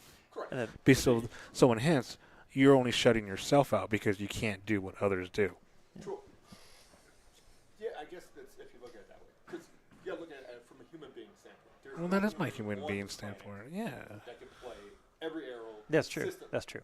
So yeah, you can you, throw up one or two. you- but Well, consistently yeah. You- across you- 8 you can- spots is where you're going to have problems. yeah. Well, and- but then that and still you- comes back to you're shutting Yeah, yourself out. but Nobody's you- intentionally doing it. right, but you but yourself. but it's yeah, it's No, it's not. it's It is. you It's not, you you're can shutting yourself out is you can't execute it. There's no way you can do that. yeah. Physically, you Right, couldn't do you it. you couldn't play every line. Yeah, So so it's you, not so like yeah, you're you shutting you yourself out. can be shut out, but then the question becomes, well, like me being shut out of that scenario, that's, it wasn't done intentionally to prevent me from There we winning. go. Correct. And There we so, go. So it's not like I'm being Singled excused- out yeah, or whatever. or excused to turn a phrase. I'm getting screwed out of something. Right. It's that I went there with the wrong skill set and expected to be able to bowl against guys that can do that. That is their skill set. So So that's know. that's a much So, better way of yeah, interpreting it. yeah, Yes, so that's. where I'm going is that, say, even you're at your normative, most versatile player Yep. we've probably ever seen. When he has to go to his D&E game, but if you say his D&E game was Belmonte's A game, he's never going to beat the guy. yeah, Yeah. And he's Yeah, literally that's true. shut out. That's It's true. just- That's he's true. It executing is what he it can't do is. Yeah. Versus now if I let Norm play his A game and everybody else is playing yeah. their No game, one else has a then chance. it's the Yeah. now it's Oh Yeah. yeah. Well, and that's, I mean, you look at the prominence of Walter Ray Williams. He was when he was in the prime. when he was in his prime. I mean, he just I mean, yeah, no one was he's going to played touch him. A game. He went entire tournaments without missing a spare. Yep. How? I mean, that's just so. It's, He never got If you're shut not- out because he was able to play his A game. Is how can you never get shut out? Make every spare you can. yeah. Yep. That's how you never get Yep. shut out. Yeah. So I mean, I guess we have 3 different opinions on it, and that's what's great about it because we all see it a different way, but the same conclusion is always the same. Correct. You know. Yeah. So. Yep. It'd be a lot. I mean, being uh, practical, it's impossible to make every spare. Again, you're a human being. well, Yes, yes. that's true. Yes. If you went, Yes. like say today, 8 games and then 6 is 14 plus another 4 is. What am I looking at? Number 6. Oh. Sorry. So if you went every, I can almost guarantee you this, without even looking at scores, if you went completely clean through a tournament, you'd be in the top 4. Yeah. Oh, Oh easily. yeah. Yeah. Easily. Or even not clean, just if you made all your spares, and had All a the make- reason. Yeah, all the makeable spares. Yeah. And And I agree with that too. You know. So- So So yeah, I guess the theory of shutting somebody out is kind of asinining yeah. because it's Yeah, not true. to a point, but the same thing applies. Is that if look at it from a perspective of left and right, okay? So if I shut the left-handers out, meaning that they can't get to the pocket like a right-hander can. So right-handers are putting up 250, 240, 240, 240, 250. I'm giving them how many spares that left-hander makes. He ain't catching them. Well, yeah, Yeah. if you want to go that And- far and into it, That's- but that's the extreme yeah. examples. Vice Very versa. extreme. But while we were having this philosophical debate, Rich Corwin is on a triple-double, and now he just threw his 7th strike in a row. He And is looking to Get leapfrog way his in. way in. way He in. was below the cut going into this game, and it's looking good for him right now. So what was it we got? Turkey, spare, strike. Okay. So he could max out at 79. Yeah. Let's see. But Corbin only has to beat, if he beats He Myers. only has to gain Myers 6 and pins. Mosley, he's in. Yeah, he Yeah. only has to gain He 6 only pins. needs to One of those two. Yeah. Yep. So And Scott is struggling a little bit this game. Yeah, so I think So we're going to see some movement here. Pretty good. Put you in number 2 if he strikes out. Mm-hmm. Now, okay, back to think about this, okay, so if I was at Kegel, who I have the ability to adjust the lanes, tilt side to side. Topography? Now I can set you out. Yeah, Because topography, the yeah. left side, Yeah. I can make it easier. Right side, you never get up the hill. Yeah. So in theory, yeah, because he sets me out, but that's going way next. level. Yeah, But, that's just... and that's going outside of the Scope of it. the Yeah. established kind of guidelines and rules of the sport, right? Yeah, yeah, exactly.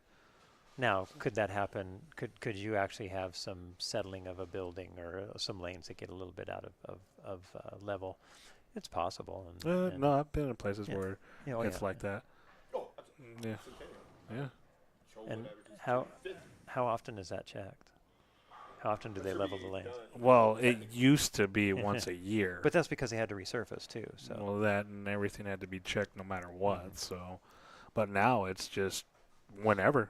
Well, So- they're all getting certified to. We're gonna have a gold standard, silver. Well, then and bronze, they don't even or do it. standard. yeah, So what's gonna happen? They got to test, or basically go through and test everybody first to figure out what the parameters would levels be. are. Like, here's a gold because they were the very first ones that ever got tested, and they got tested with brand new install. So Yeah. it should be as flat as possible. Yeah. So the theory would be then you're going to be, as a center, you're going to be rated. So Sweetheart's a gold level center. They get checked every 3 years or whatever the number is. When you get to a standard center, you're going to get checked every year, as well as now as a bowler, like a golf course, you're going to be handicapped versus the different levels that you have. Yeah. A gold is going, your Yeah. average is different than in a harder center, quote unquote harder, where stuff's all out of whack. You're going to pay that penalty. I don't know if I like that tiering system. I think Well- if you're going to host USBC sanctioned leagues, it should be. Oh, what is that? That is yuck. That's a problem. That thing That is never. a 4-8-10. That thing hit like a urethane. It hit like an old, He's still, he's like a rubber ball.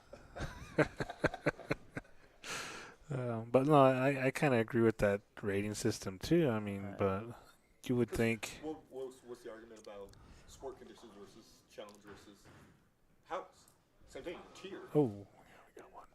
I don't mind that. I don't like the idea of graduated tolerances for the playing field, right? Oil we put out, we understand that's and it changes specifically, for whatever toughness you want to put on the lane. But being able to say, this is going to be a gold center because their lanes are as close to perfect as we think gold is, and this one can just Correct. But I let mean, everything go because Yeah. and they're still taking into consideration averages, meaning that Mhm. if all three of us bowl here, Centennial, Coal Creek, Crown, He did and not like you it, had but your- still struck. your numbers, yeah. and we know that, and I'm using it as an example, so I'm not bashing anybody, that Crown and Coal Creek were 20 pins less than those other two, then you Gotcha. got to tier them below that because, or else everybody bowls there. And then For when they rating go to a averages. tournament, I see what you're I saying. got a bonus here. Yeah. Yeah, I can be talked into it, but yeah, I can see That's I the can other- see the value in that. The same way as re-rating for sport shots versus that becomes a mathematical mess though. Yes. Trying to figure out So what's my that's tournament why average. we're at where we're at. Yeah. Plus, everything throughout the country is going to be different anyway. So Correct, because just like a good example is So then they'd have to start rating the states as well, because yeah. we have different humidity here. We have different. So well, so if you average 230 at a center in Colorado, at a gold center in Colorado, that might only be a 215 in a more humid environment. Out of a gold center. Yeah. Yeah. well, yeah, that would be impossible. But the idea is that, like a state is a good example. You got people come in from some outliers out there Yeah. that aren't, their lanes aren't. That's as true. They're in a maintained or in, Quonset hut in the middle of yeah, in the same playing level as here. yeah. So here you average 220 or whatever. They're averaging like say 190, 200. And they Okay. go bowl safe in the pristine one at 220. They get to come in with 190. They're going to shoot And they're 220 all gonna- yeah. day. Now you got a problem. Yeah, If they that's win true. every time, then you force everybody else to start quitting. Unless we remove the handicap aspect. That's an idea too. That's never going to happen. I know. Never. I know. I mean, tournaments you bowl now are 100% of 200. I was like, well, you know, it's like, why? What's the point? You know? Why not just make it 100% of 300? Exactly. Why Everybody gets handicapped to take them to the base score, which is Yeah. 300, and then it's the same as As- bowling scratch. not? Yeah, exactly. But then everybody gets to see that elevated number, so they're Yep. Yep. I mean, and it's funny because I hate that argument. Well, you're a 220 average, so you should be able to beat this person that has handicap. Understandably, in a perfect world, yes. Yeah. But the variance is, I may be a 220, but if I'm only averaging 180, and this guy's shooting 180 with 40 pins, you can't beat him. I'm getting my butt beat every day. You can't beat him. And you can lose on both sides of the extreme Yeah. spectrum, meaning that then if it's a shootout and you're shooting 240s all day, but he's shooting 220, he's still beating you. Exactly. Yep. So because you can't strike enough to overcome all that handicap. Yeah, you can't. So So you're just riding that middle wave, and you're hoping that middle is that you're hoping the 80%. handicap bowler falters at some point, but if they don't, then you're screwed anyway. So Well, and then that speaks to the fact that really, if you do it right, the handicap base should be higher than whatever the highest average in the league is. So everybody gets handicapped. That's Yeah. the only really fair way to do it it. is. Because if you're Then you open up that other side of the can. Which So is what? If you've got a 230 average person, Uh-huh. so you're saying 90% of 230. Uh-huh. But if you got a mixed league and you got somebody on there who's averaging 110, they're going to get so many sticks, Uh-huh. especially if they just started, that eventually there's no way you can make up that big of a spread.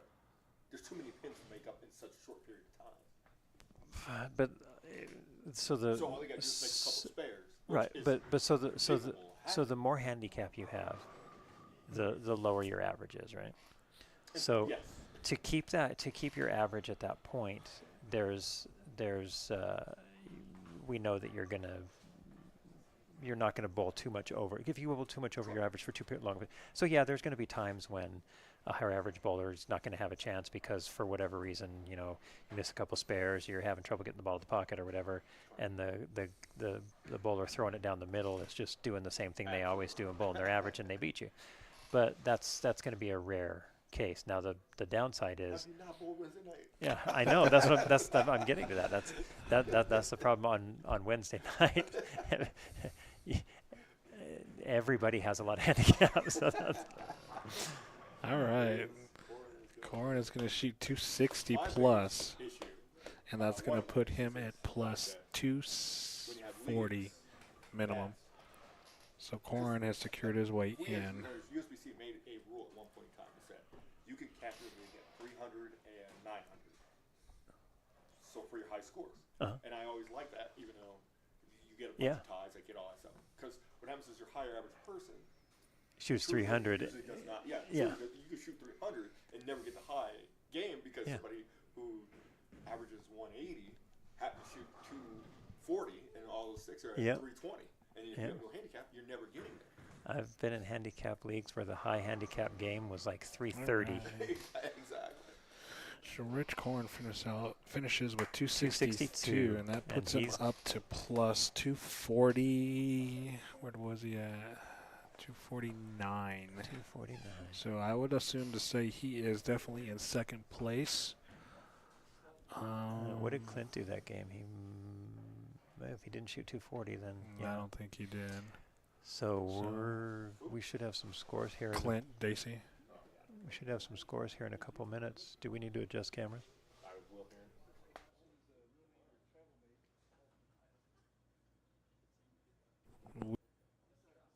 We will get some scores here shortly, and we'll be back.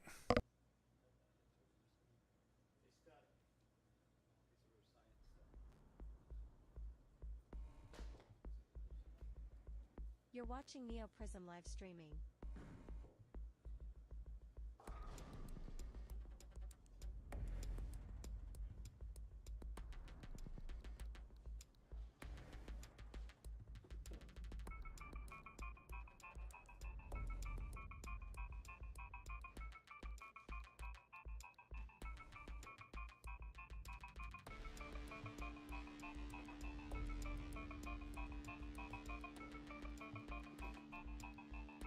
The live stream will return shortly.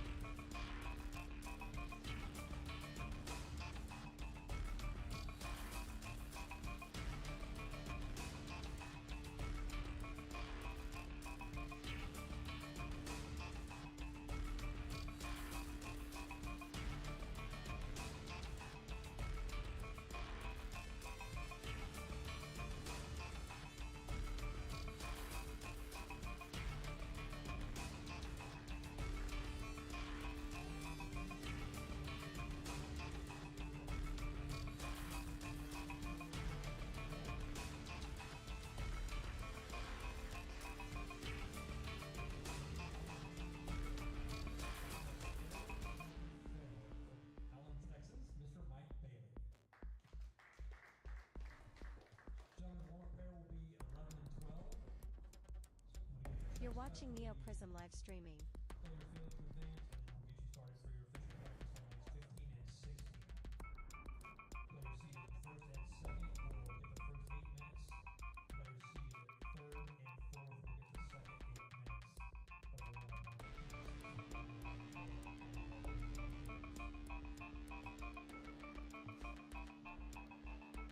The live stream will return shortly.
You're watching NeoPrism live streaming.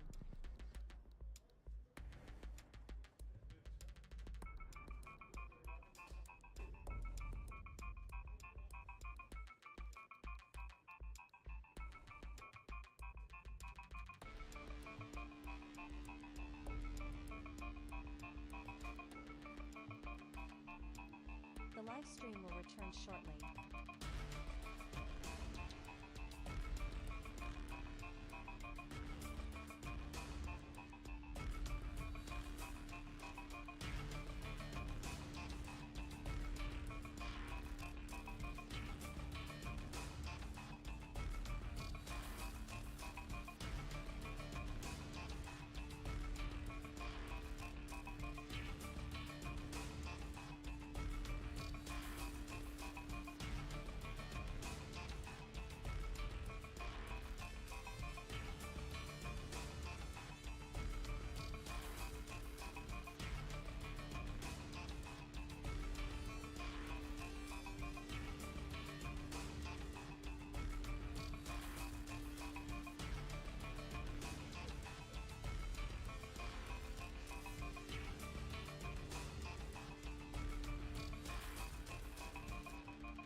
You're watching NeoPrism live streaming.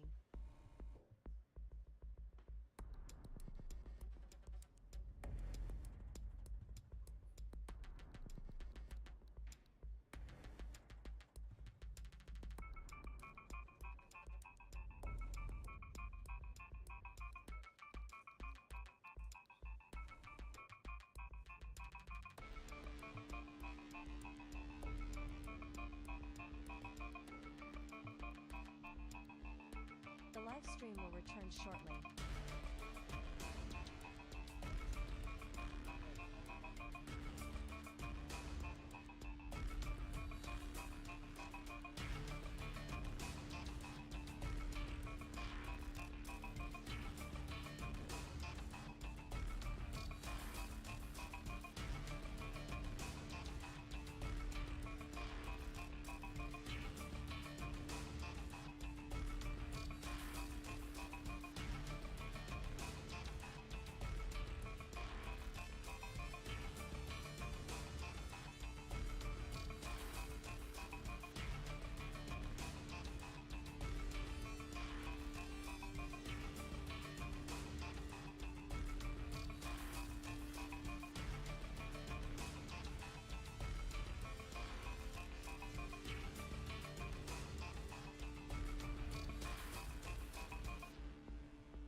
You're watching NeoPrism live streaming.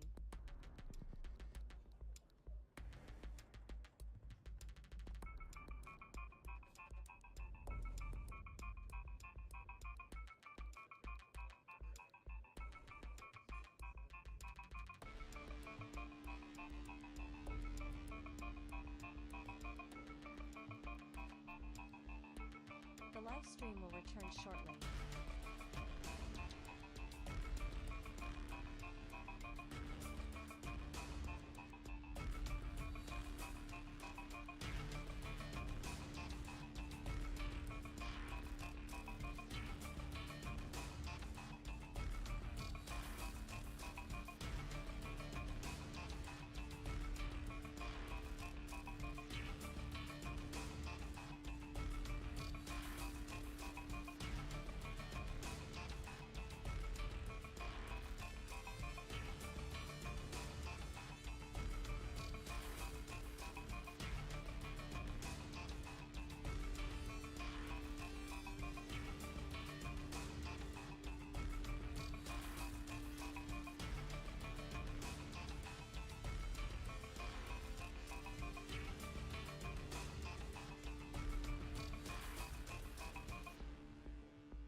You're watching NeoPrism live streaming.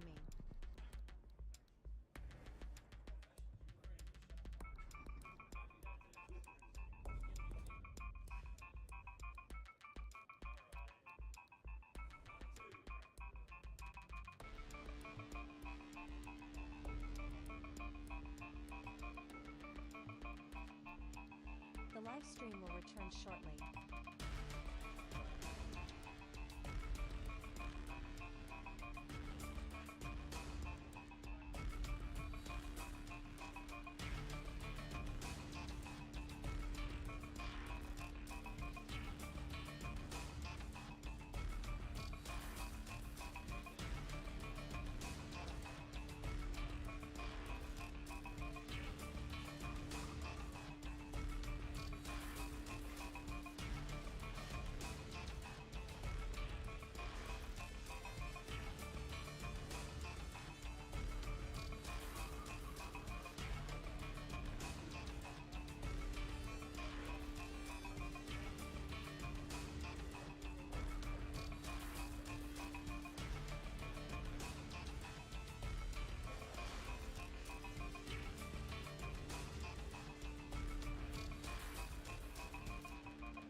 You're watching NeoPrism live streaming.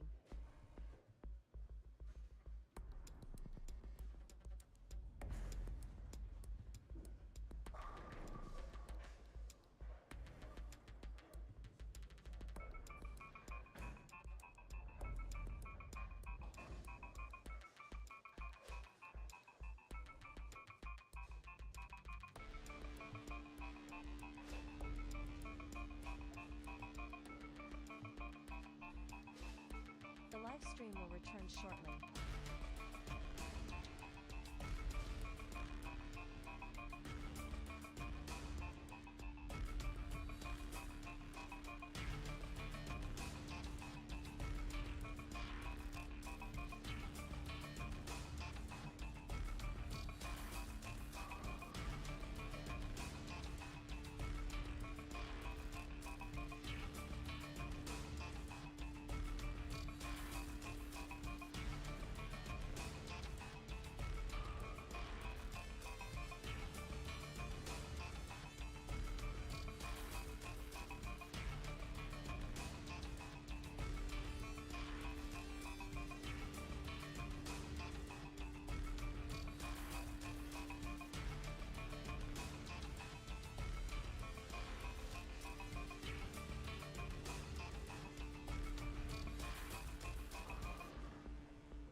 You're watching NeoPrism live streaming.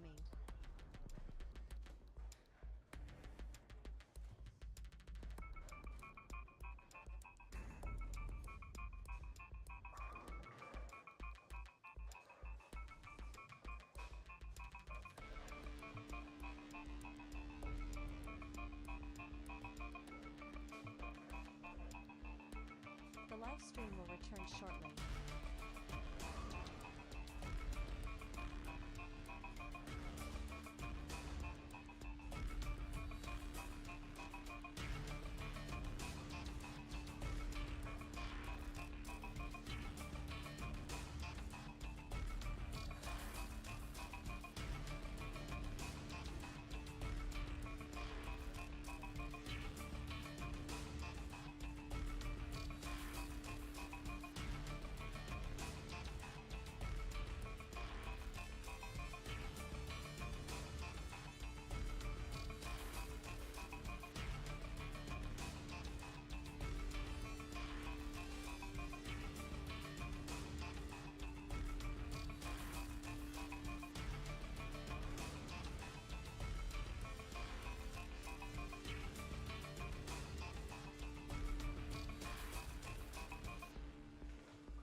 You're watching NeoPrism live streaming.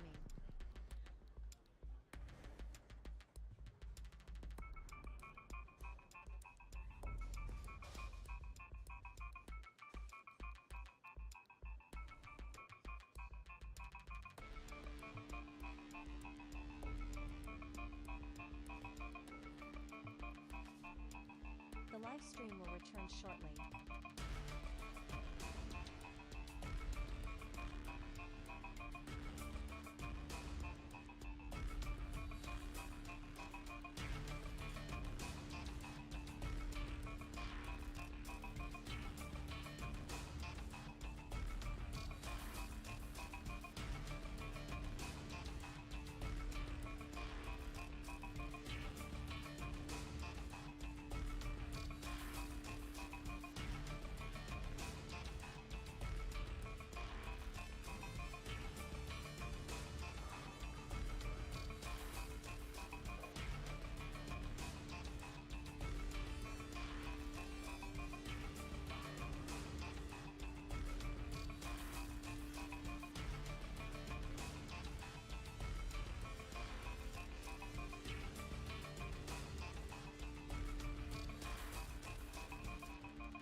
You're watching Neo Prism live streaming.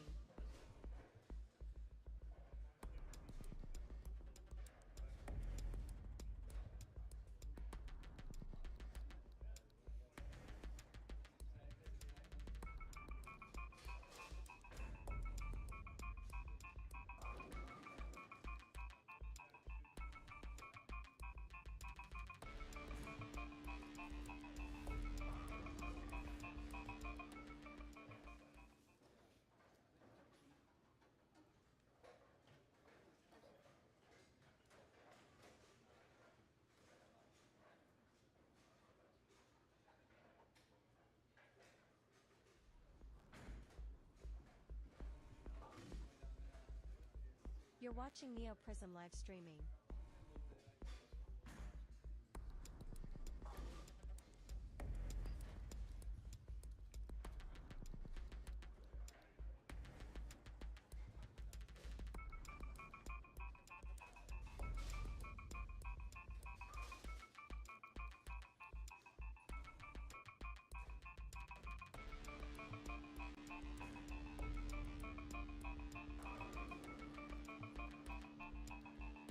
The live stream will return shortly.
All And we are right.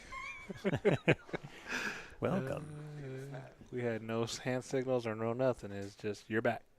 All right, so we're going to finish up our practice warm-ups here for Clint Dacey, which is our 3 seed, versus Chris Woosley, which is our number 4 seed. So wait for them to finish it up, and we'll get going here. We have, so the officials here are Mike Bailey was your leader with plus 424. Rich Corwin, second seed with plus 249. Clint Dacey plus 230 in the 3 seed, and the 4 seed was Christopher Woolsey with plus 205. They'll and bowl a 1-match. Winner advances to take on Rich Corwin. which is your number 2 seed. And Rich shot a massive 262 to jump all the way up to second. To leapfrog his way up there. He went around about 5 people, I believe. Okay, maybe 4. So, should be pretty interesting. So, Mike Bailey is your lone lefty, so he chose to throw just a few shots on the championship pair, which I think is a smart move. So, Yep. He's had a really good look on the fresh all weekend, so we'll see if it pays off for him. The fresher, the better, I guess. Yeah. All right. And we should be getting underway here shortly. I see our tournament director walking towards the bowlers.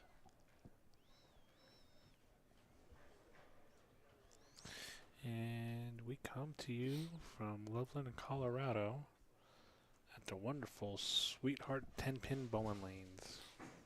They've done a fantastic job this weekend. I'd like to say thank you to the entire management staff here. Clark Friesen, his staff, Shannon Canfield, and Chad Canfield as well, the owners.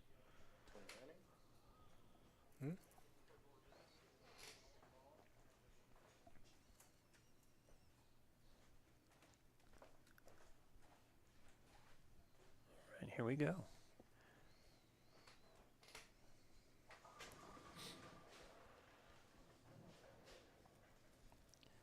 And up on the screen here, we can see it's Clint Dacey versus player one.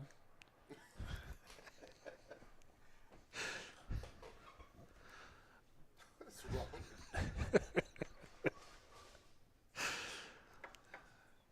Hey, I'm just reading the score. Reading what's out there, bro. There you go. There Alright. we go. All right, we got Clint Dacey versus Christopher Woolsey. Clint's going to start us off on the left lane.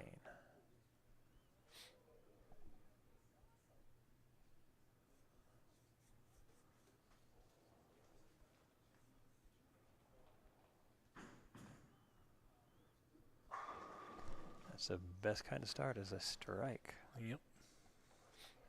Convincing strike at that. So who do you think has the advantage in this match? I'm going to probably go with more of the experience, so I'm going to say Dacey. So I know Woosley, he's a pretty good player as well. I mean, he's been out of it. He just come back from I don't know, he's been back for 3 or 4 years now, but there's a time that he didn't bowl for a while. So, I mean, he could have been back even longer, but I just remember he's been out for a while.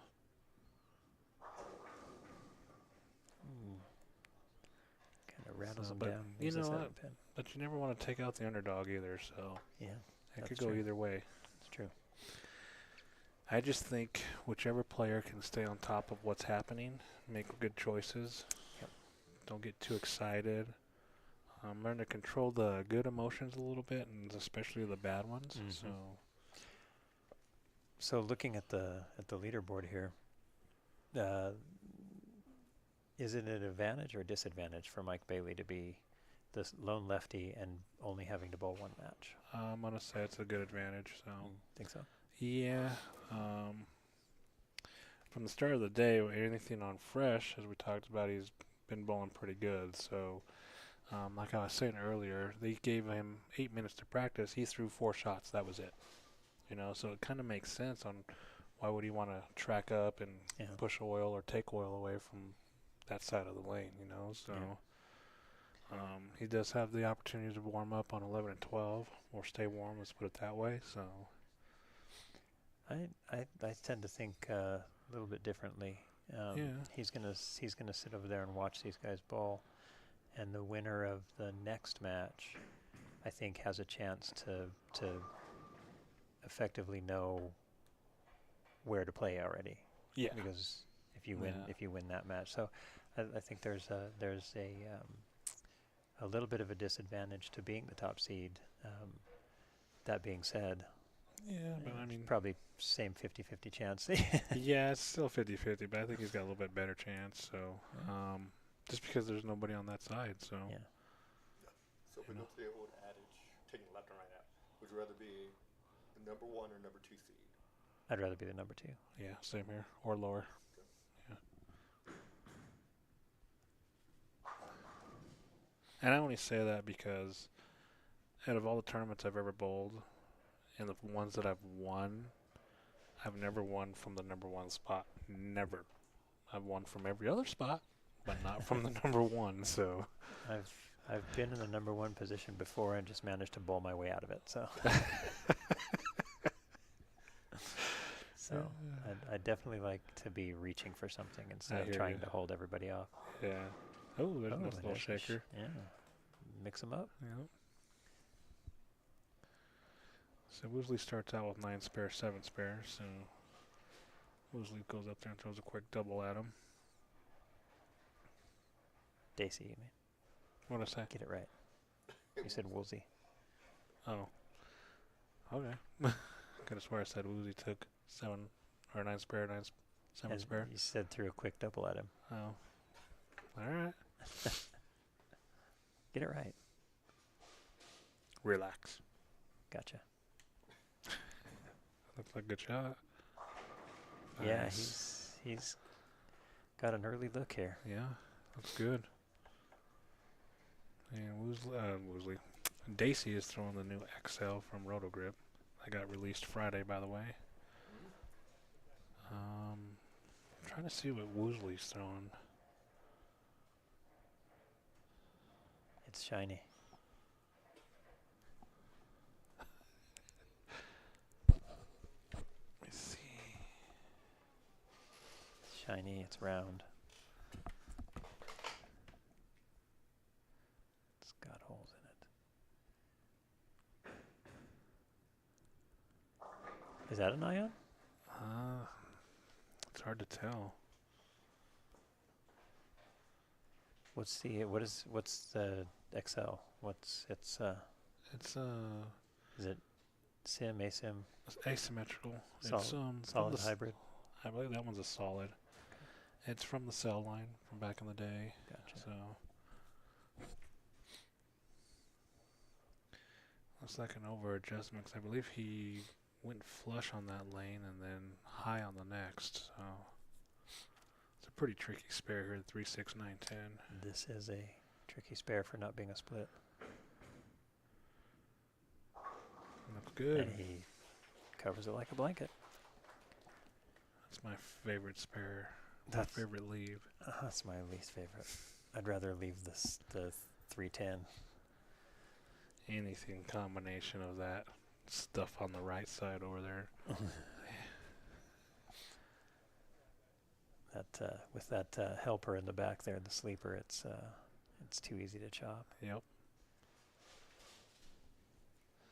All right, let's see if Woosley can make the right adjustment and find the pocket for a strike.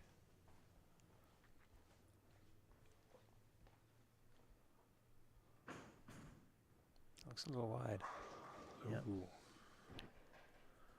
That one did not make the turn. So yeah, I'm not sure what he's throwing. I think he should maybe ball change to something like a solid, maybe a little A stronger. little more surface, Yeah. or a little earlier surface. Yeah. Yeah. But, once again, he's out there and we're in here, so Correct. what do we know?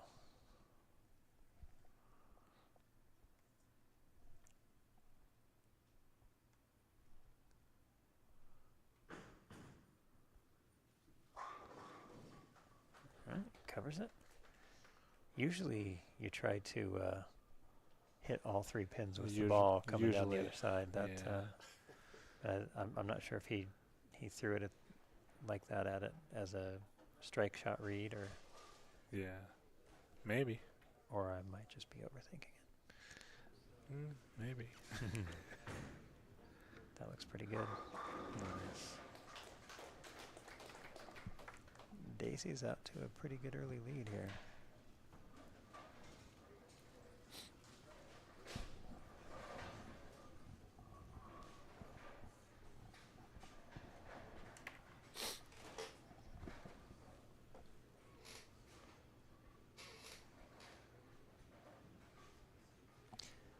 I don't know if it's coming through on the broadcast, but you hear a squeak every now and again. That's Isaac's hip.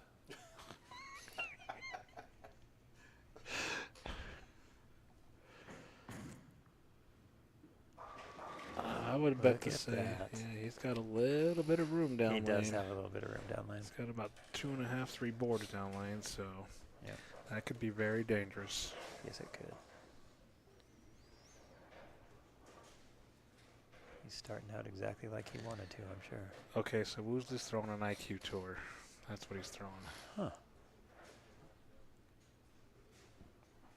Well, it is dark. I thought I saw some color variation. Had a quick look at that logo. That is a go-to ball for a lot of bowlers. It's inside again. Perfect. All right. Yeah, yeah, that's an IQ tour. If that was an ion, it would have a little bit more motion to it. Yeah.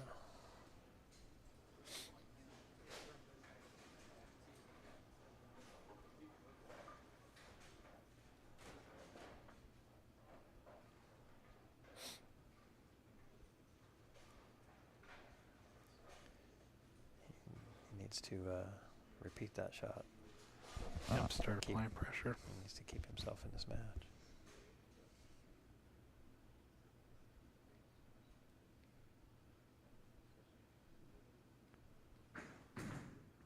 Looks That was good. pretty good. Still came up short. And it's just a little too clean, I think. Yeah. It's just not reading the lane. No, I think either ball change or just adjust the speed a little bit. I think his line's good. Yeah. I think he just needs to slow it down just a touch. Let the ball read just a little bit sooner.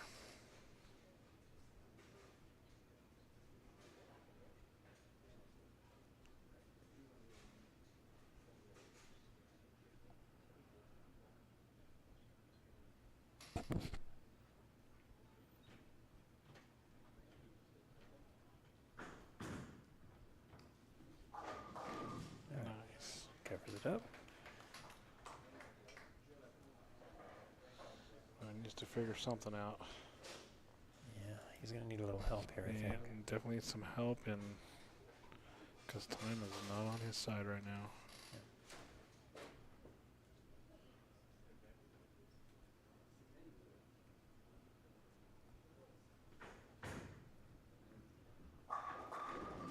Yep.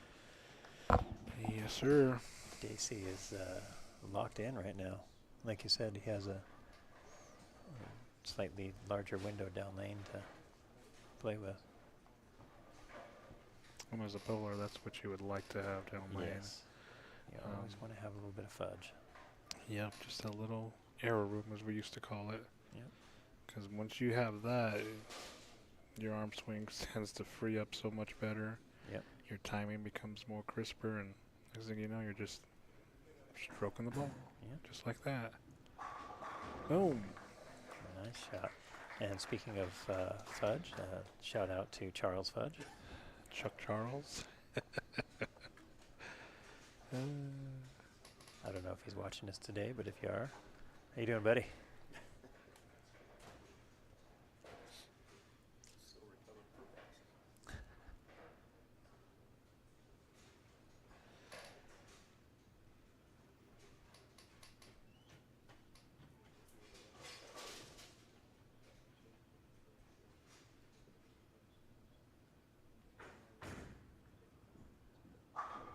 That's better. Yes, I think he's pretty much locked in on the right. Yeah, he just needs to figure out that left lane. Yeah. So it almost looked like he moved a little bit right on the right lane. It's hard to tell our angle at it's not exactly straight on, but yeah, I think you might be right. And that could be a preemptive move to what he's going to do on the left lane, possibly. Could be.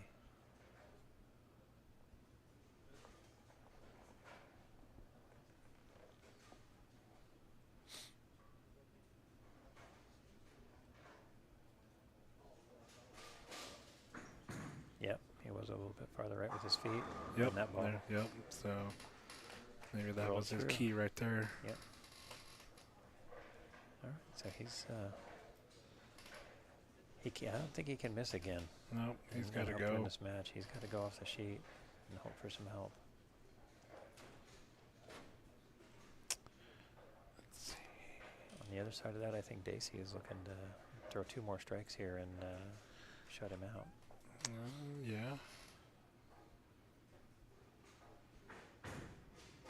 It's in. Yep. Did it look like he moved a little bit left on Maybe a that? smidge, but Yeah. I think he was a little too quick on it. So as far as the move.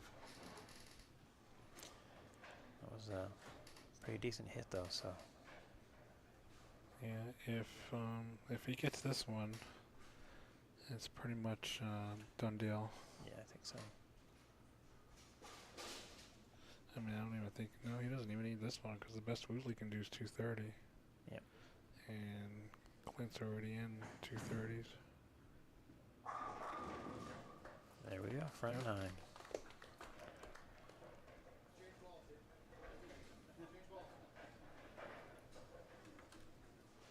Gotta like to see that. Christopher Woosley's just smiling at him. Yep. Yep. I mean, what else can you do? What else can you do? I could think of a lot of different things, but I'm sure you could too, but that's just awesome. The one thing I learned too from one of those seminars was be happy because we're all working together. Yeah. So Yeah. looks good. And I think that's it. Yep. So Chris Woosley's going to finish in 4th with a great weekend of bowling for Great him. weekend of bowling. More ups than downs, that's Yeah. for sure. Definitely a positive. I mean, there's a lot to look forward for him for this. Yep. So And now we'll, I think he'll go ahead and cover this and get his 10 frame out of the way pretty quick so Clint can get back up and see if he can close it out. take care of some business.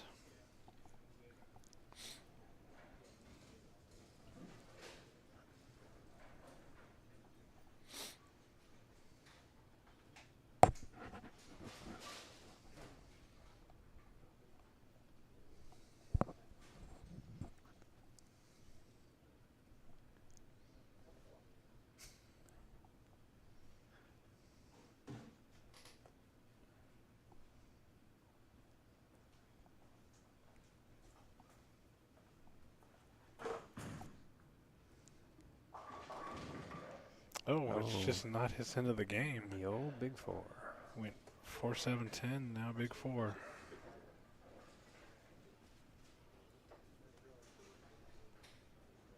So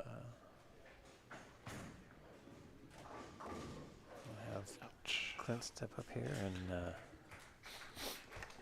see if he can give us our first 300 of the weekend. Oh, you went there. I did. I don't believe in jinxes. Okay.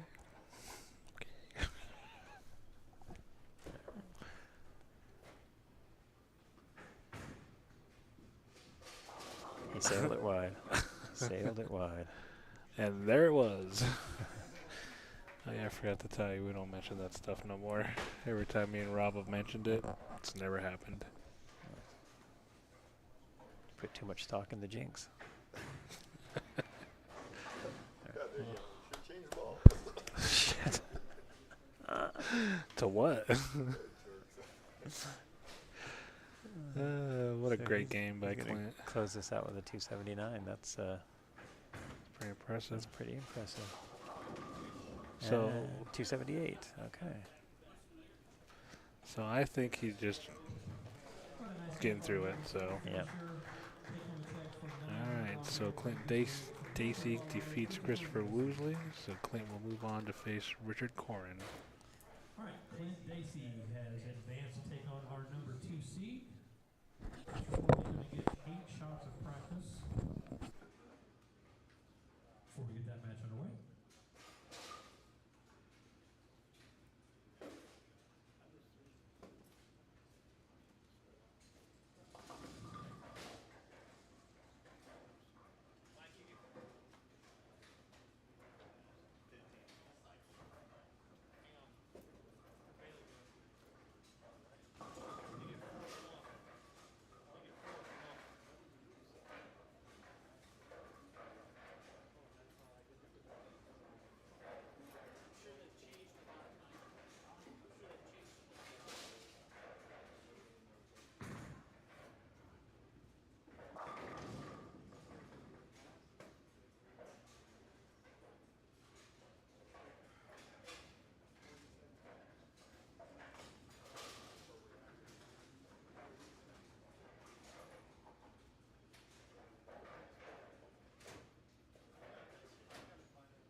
We are back for match number 2. Clinton Dacey versus Rich Corin. Dacey Go. defeated Christopher Woosley, game 1. Yeah, he convincingly threw the front 9.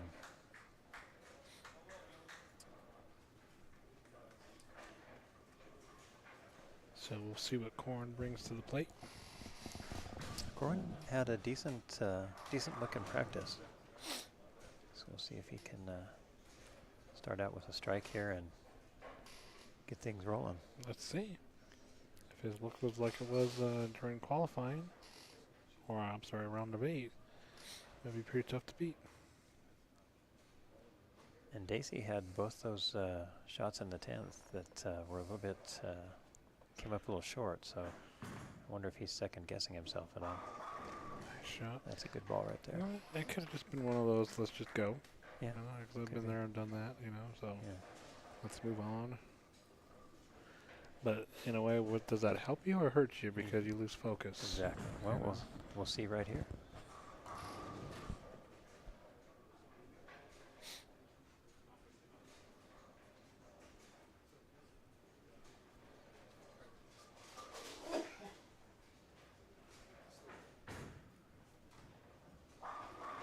And he's right back to crushing the pocket.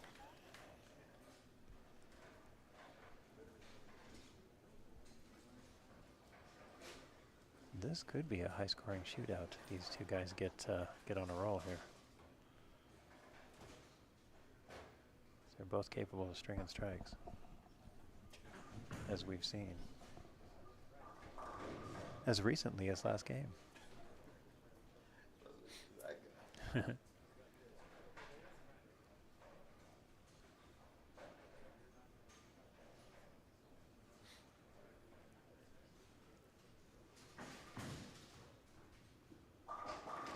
Ooh, it was a little high. He's a 7-pin.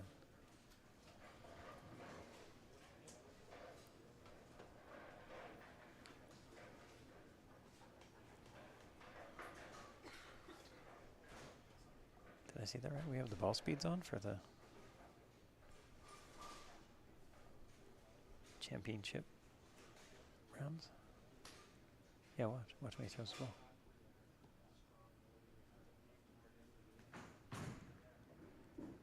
Ooh, he made that interesting.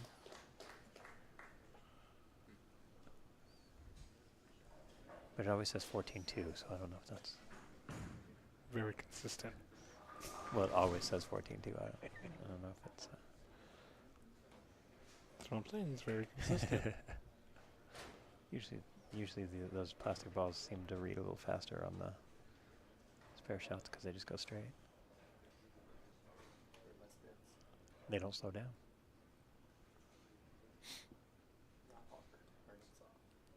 Exactly.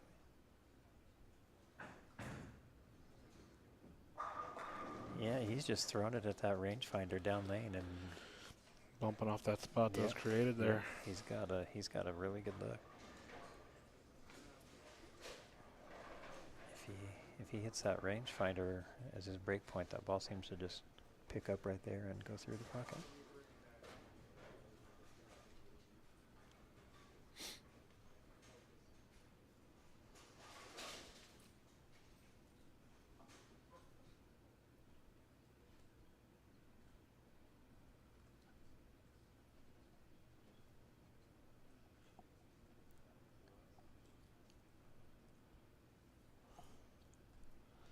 That's a face we didn't see out here today, huh? These are good. Oh, was he? Not bowling,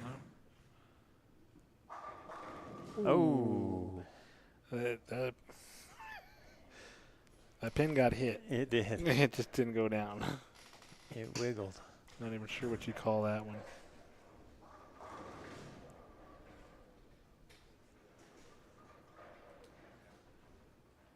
Well, we call that one a 10-pin right there. Well, yes.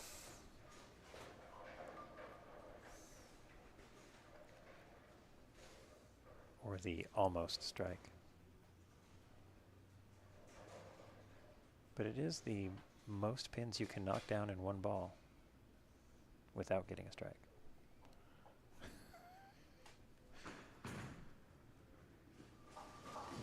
And covers the spare.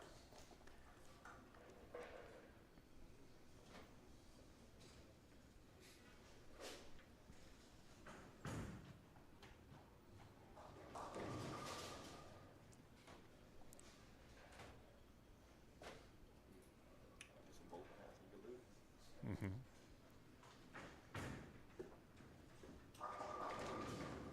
Yeah, as it stands right now, they can both strike out, and Daisy wins by one just because of the bowling math aspect.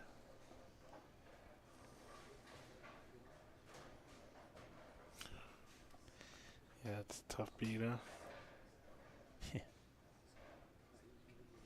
We both threw 11 strikes, but I lost. Yeah, lost by one. And we both had 9 spare, but I still lost Yeah. by 1. It's more a matter of when you miss, right?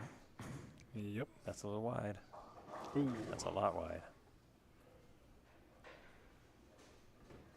Yeah, that one was 2, maybe 3 boards outside the rangefinder down lane, and it does not want to come back from there.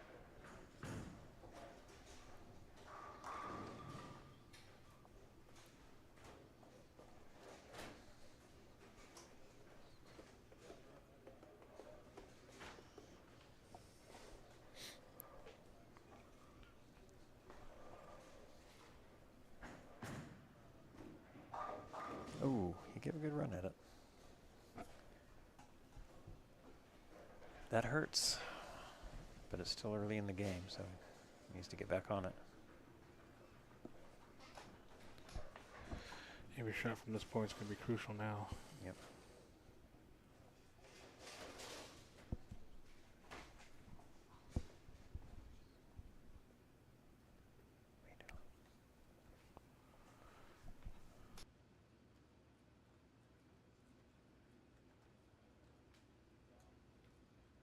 What? We're in a special moment here.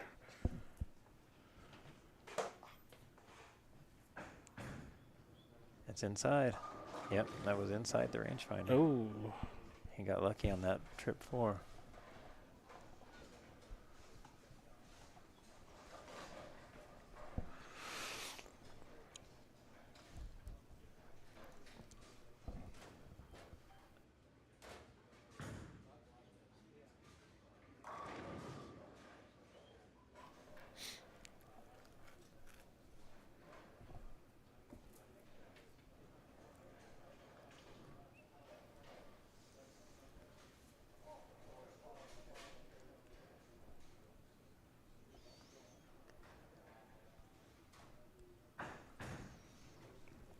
There we go.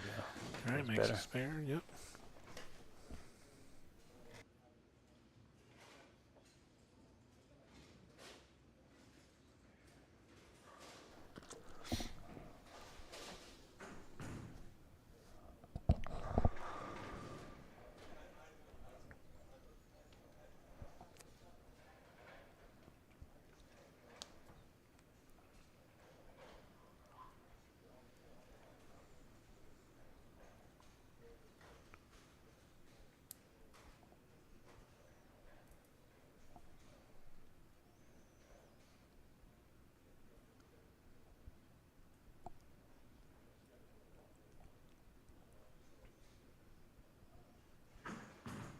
That's better. Nice ball. He's got that nice open hand at Yep. the back at the end. Really releases it well. Mm-hmm. All right, let's see what Clint can do after that disastrous 4th frame. He's not out of it by far, so. Yeah, this is, I mean, it's still a contest. He needs to double up to make up for that open, though. That looks good. I got a little high on him.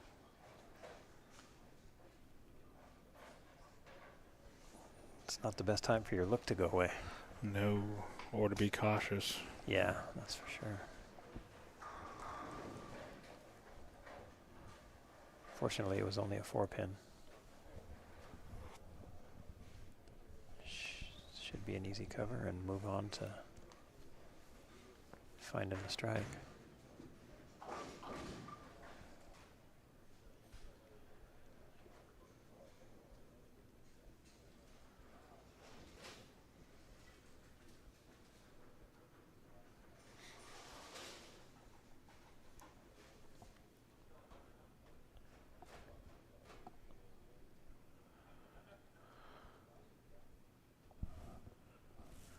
Should almost have some time to go a little quicker here. A lot at stake, but Yeah.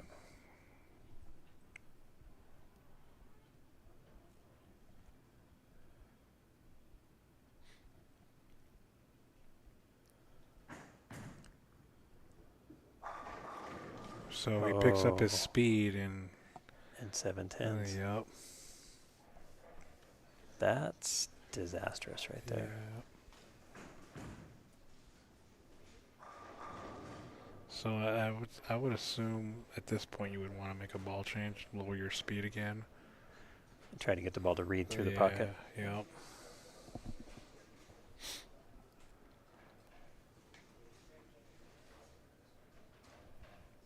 I mean, it's very makeable, so especially on 15. Hit it right. Did you just say the 7/10 was very makeable? On 15 it is.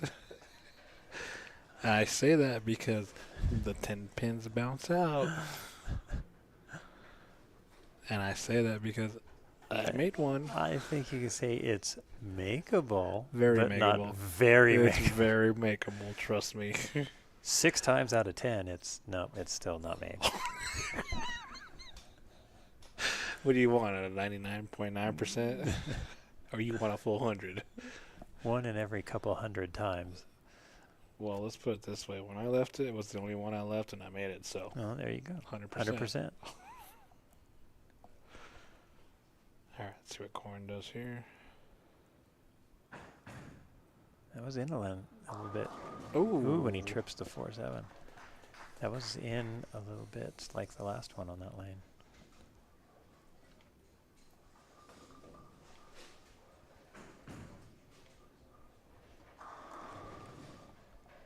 Sounds like Mike Bailey's over there warming up on the practice pair. Warm-up player, practice player. Whatever, pair. That other pair that's on.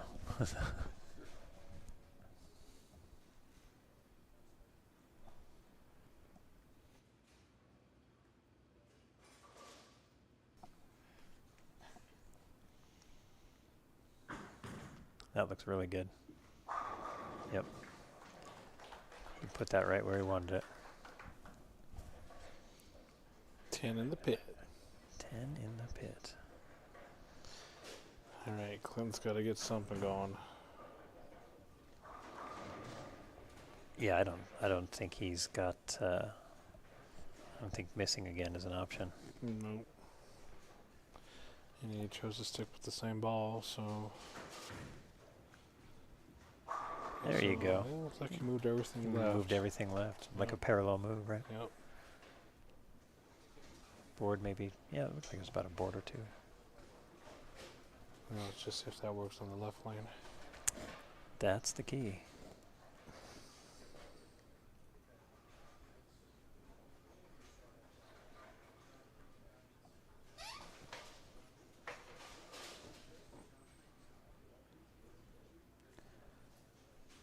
At this point, even if he strikes out, he shoots 215, so he's going to need a little bit of help. Yep. All right, nice shot.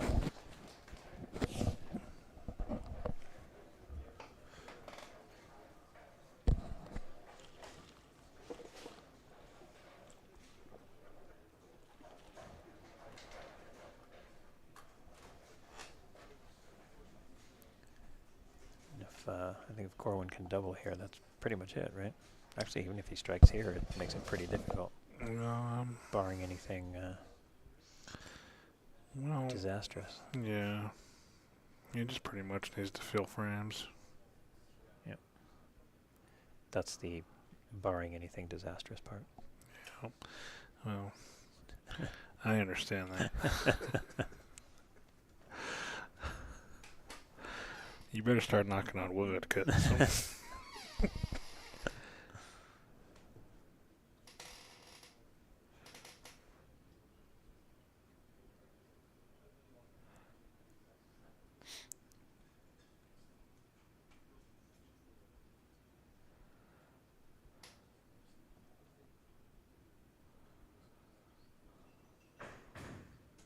Yep.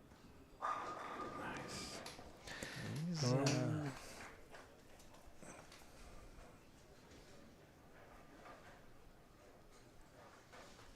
as they say, he's on the gravy train with biscuit wheels. Yes, he is. I swear his style just reminds me so much of Kretzer. So Yeah. much. Only thing he's missing is about the 30 steps before.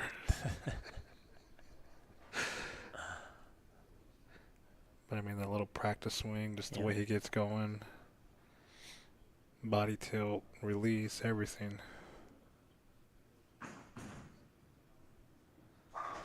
Right where he wanted it. Yep, Uh, that's pretty much that's over. going to be enough to advance. Yes, sir. Great tournament. These guys are some of the best in the states, country, Region. region. There you go.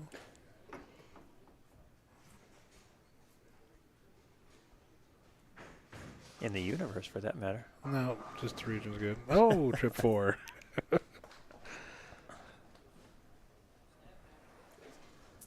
Question for you: who's the best player to ever come out of the Southwest region? Oh, here we go with your trivia questions again.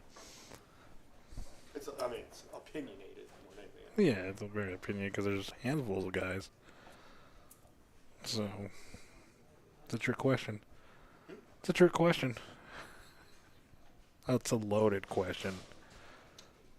Well, consensus would be Mr. Barnes. Well, yeah, I mean, any of those guys. I mean, they were all here, what, a week ago? Yeah, that's what I'm So, saying. But, yeah. The advantage you got is you don't have Norm or Walter in this region. True. So the best player at 10. I mean, you Now, got of course, you have the Barnes. young guys coming up. That's where Yeah. it's a little. Yeah.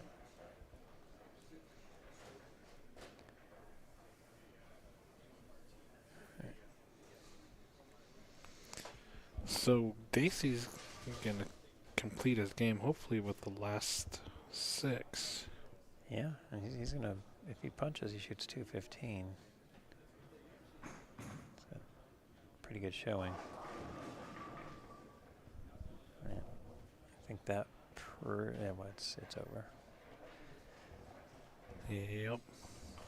So he had a decent tournament. He's going to finish 3rd.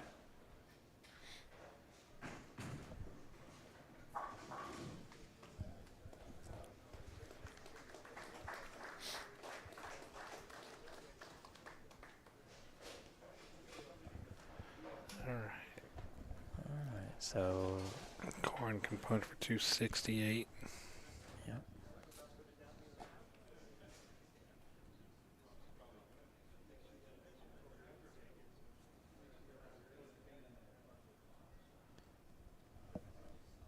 Would you go ahead and stay with what you were doing, or would you take a look at something else, knowing that you had the... I would stay with what I have. I mean, You 'cause- No, I wouldn't. Not even on your field ball, you wouldn't take a look at another ball just to make No. sure you... No, because I mean the ball Stay ahead of reaction's it. good. Yeah, I mean, Okay. if I win a game, am I like all over the place? Then definitely, you know. So, Yeah. but I mean, his ball roll's really good right now. Yeah. Everything's doing really good. So That's for sure. I wouldn't want to mess my eyes up with a different ball, especially one that's got some color to it. So, because Yeah.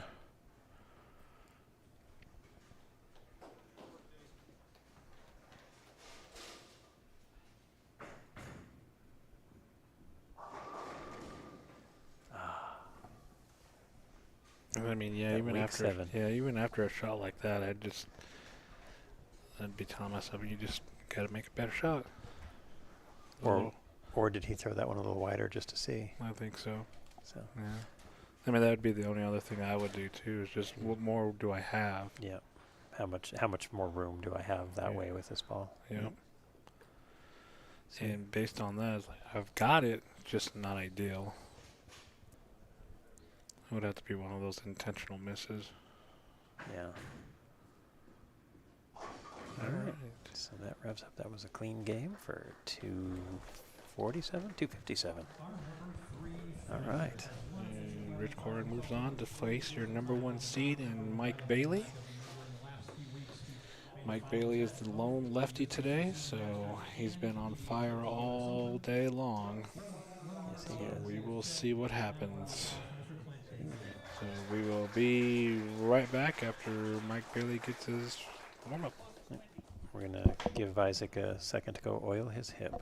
Rich Corin has advanced to face our tournament leader. Mr. Bailey's going to get 10 practice shots on the championship pair before we get this last match underway.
Corwin start the match.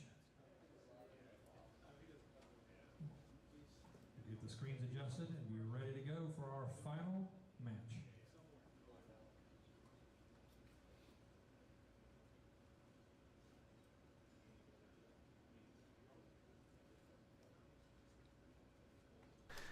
And we are back. Looking to see if Corin can take out one more player for the PBA50 Loveland Southwest Open Championship. And Mike Bailey has opted to have Corwin start on the left lane here, so here we go.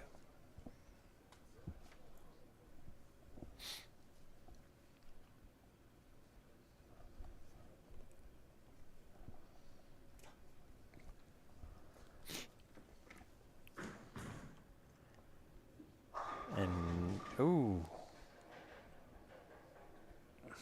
Leaves the 10 pin out of the gate.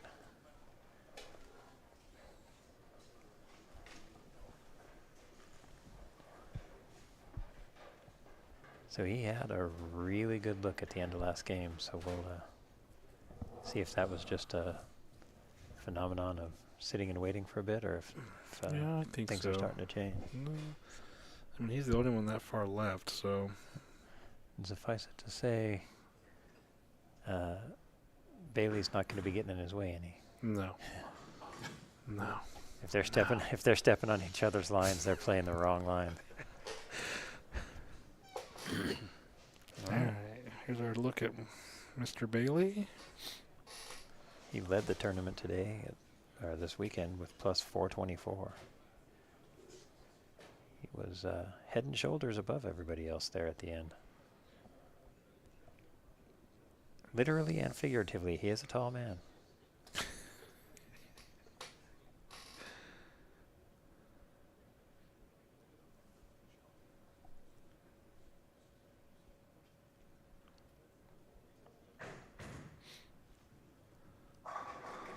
And he's doing exactly what he did through the entire eliminator round. He is striking. Adam's been striking a lot. Yes.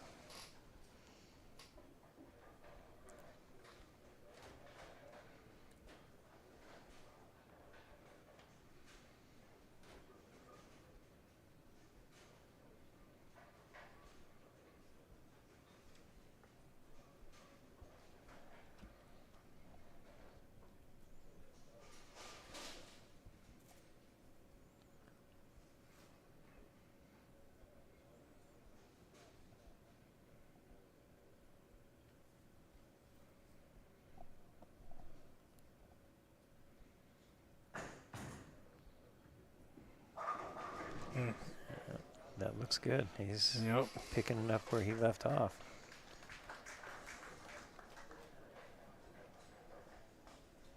Takes the early advantage.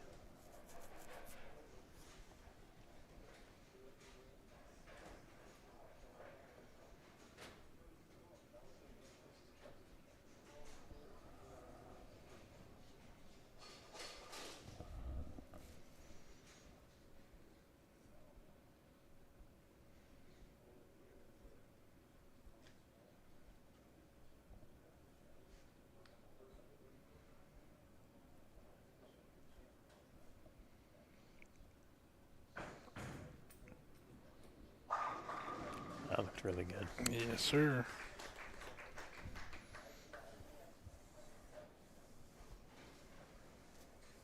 This looks like it's going to be quite a dogfight. I reckon you. So. It's going to be the first one to falter. I don't think either one's going to. I mean, it's going to come down to a bad break, to tell the truth. I think you're right. And that bad break may have been in the first frame for Corwin. That 10 pin may have been it's currently the difference. Yes, it is.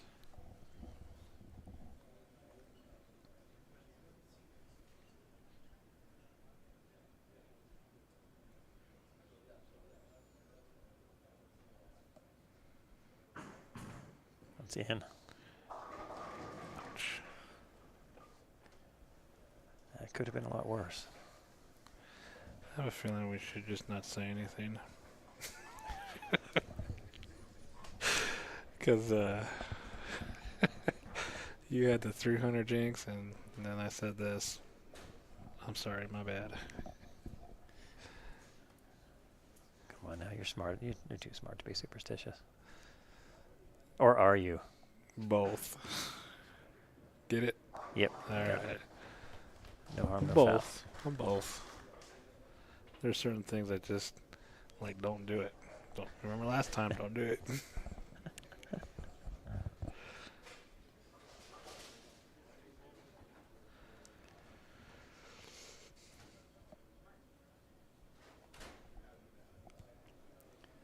All right. Mike Bailey's stepping up here to see if he can put a little pressure on now. Start to ratchet it up a bit.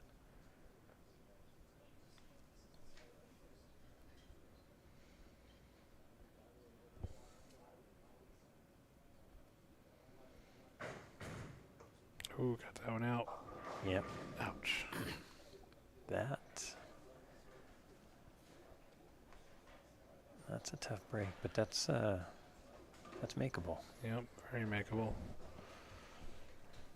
You can see him show a little frustration with the way he let it go. I can imagine what he's saying to himself. Why? Why'd you do that? Yeah, he just kind of fed it a little too hard to the left. Look at this. Nice cover. You know, it may be me, but I almost think that lefties make that spare more than righties. They may leave it more. Maybe, but I just Flatter angles. could be. Yeah. So, but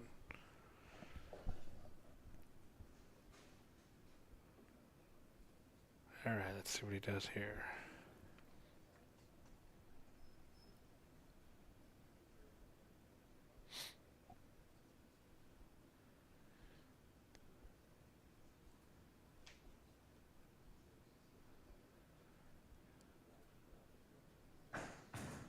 And that was a little bit in. Oh. Oh. 4-6. Yes, he pitched the frame before too far to the left, and that one he A little grabby. tugged it in. Yeah. Waste no time.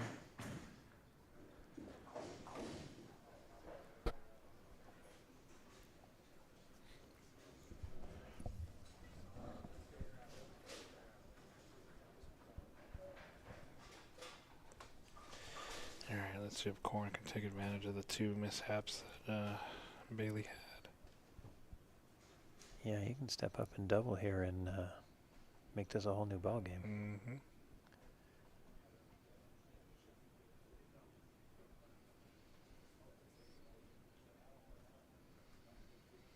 Give him like a 20 or a 19 pin lead. Mm-hmm.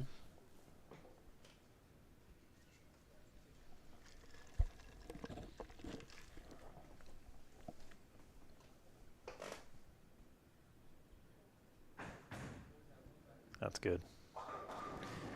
Oh, trip 4. Wow.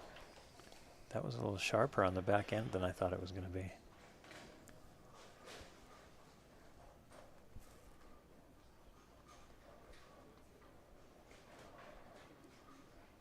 So after that going a little bit high on him, does that shake your confidence a little bit, or does it give you more confidence? It tells me I need to pay a little bit more attention to what's going on.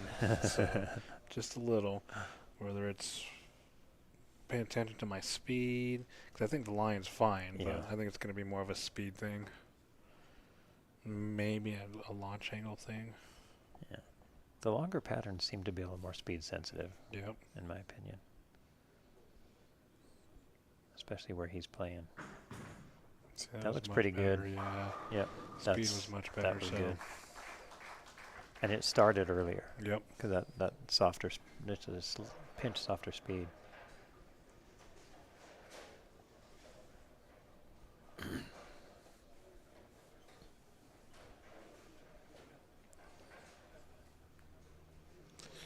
All right, Mr. Bailey. Gonna have a little bit of work ahead of him now.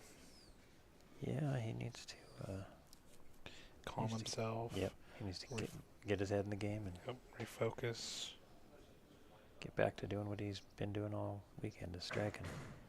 That looks pretty good. Yep.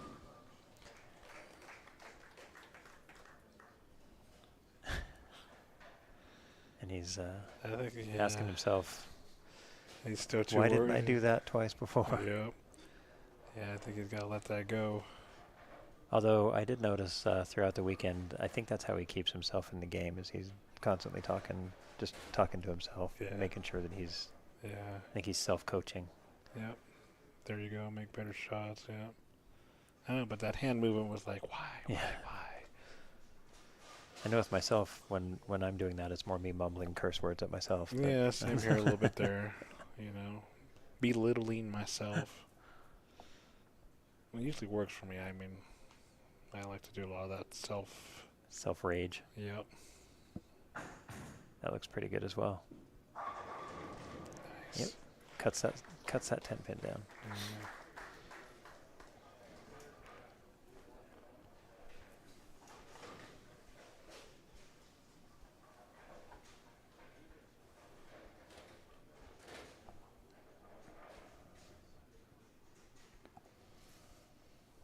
So Corwin has a slight advantage here. He needs to keep the pressure applied.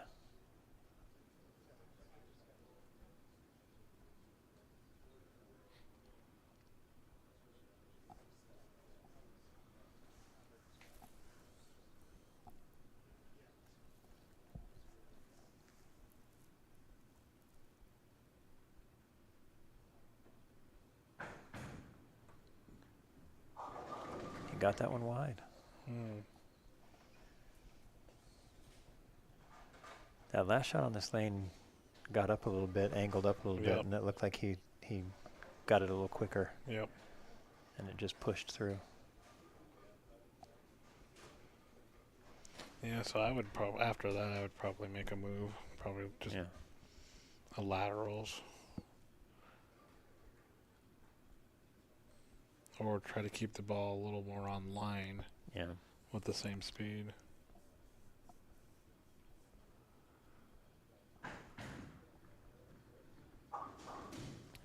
Both men have an open at this point. This is going to be kind of a back and forth battle.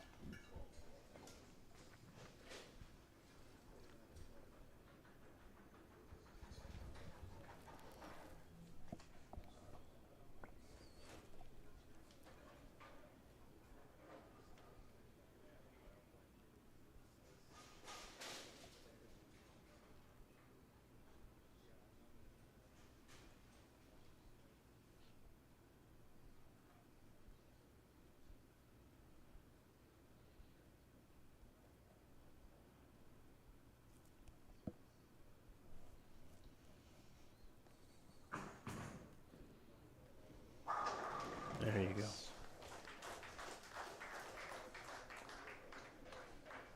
It looked like he is a little bit deeper in on that Yep. lane than the other lane. Yep.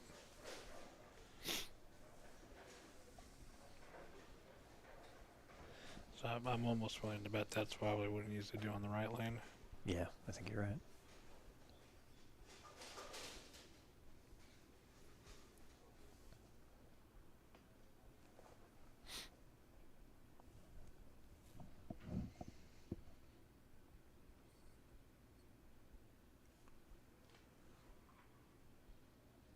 So Bailey needs a strike here to start turning up the heat.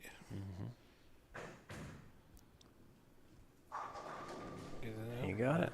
Puts them down by 3.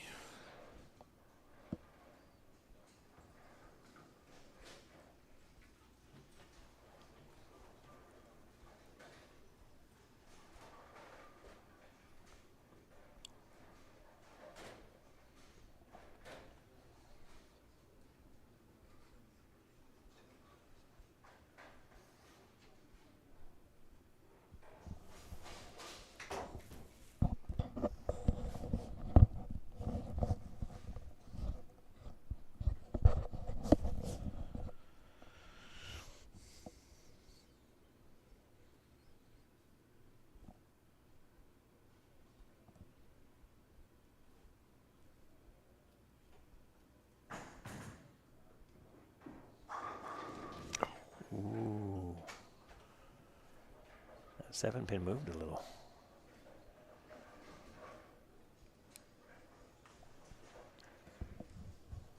Yeah, this is a real back and forth match. I think it's the most competitive of the stepladder matches we've had.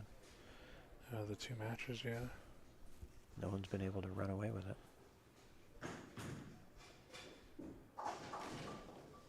Oh, See? I told you. that pin popped up on the deck and rolled over.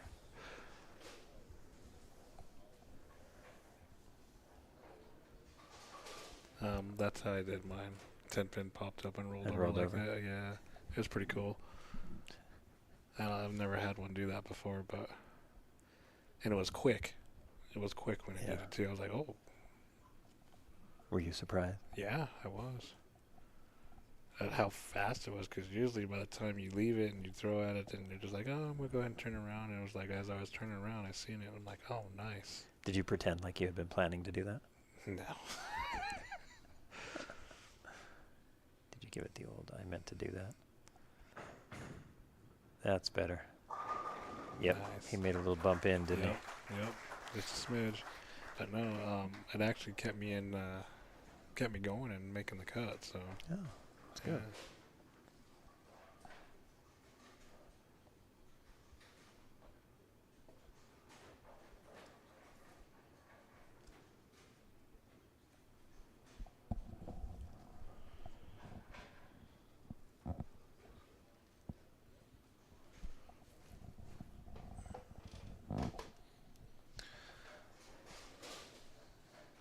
So right now, Rich can punch out for 236.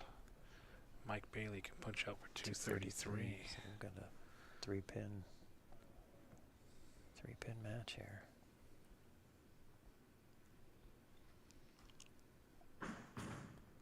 It's a little wide. Ooh, light mixer. Yeah. I think he might have gone on the gas on that one a Yeah. little bit too. So Yeah. That lane seems to recover a little better when it you do that. does.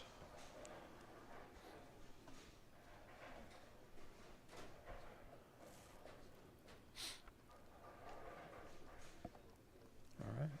So Mike Bailey gets to finish first. He's going to see if he can force Rich to strike. Double in the two of the 10th first two. and get at least 8 to win. Yep. Okay, there's one. Gets that first one.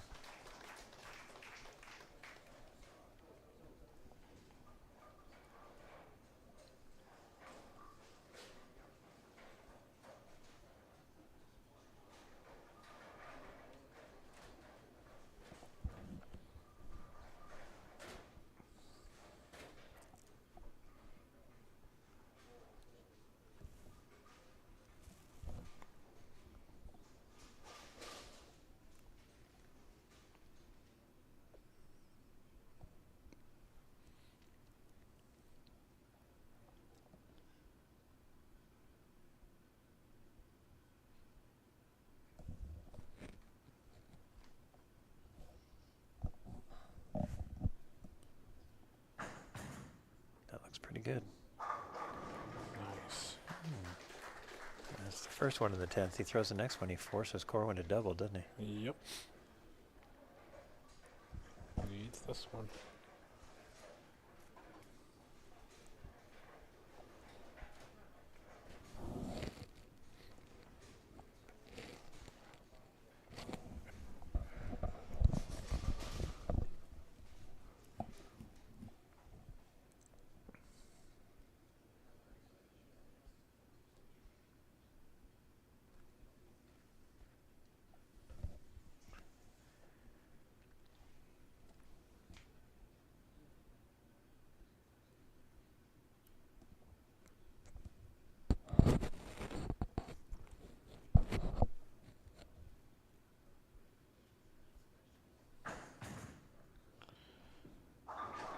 Ooh, he got Ooh, that he's one gonna- left, yeah. He's going to force him to double. I don't know if that was going to recover or not. He got that little left. It got up a little high. Yeah.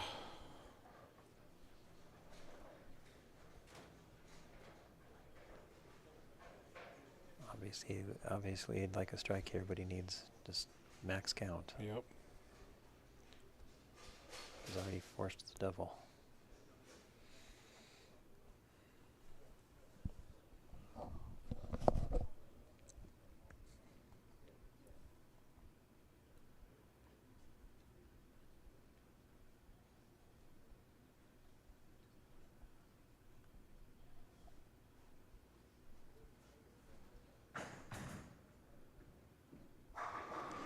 Nice. All right. What a finish by Mr. That Bailey. was a fantastic finish. And now, Rich Corwin's going to step up, and he has to throw the first two and get 8. Is that correct? Mm-hmm.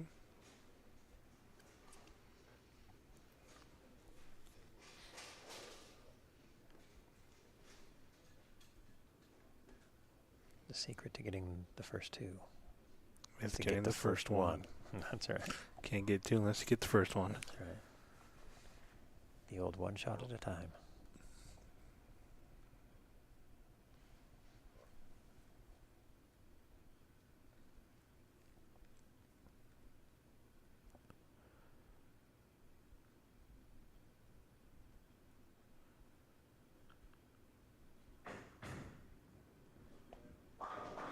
Oh, wow.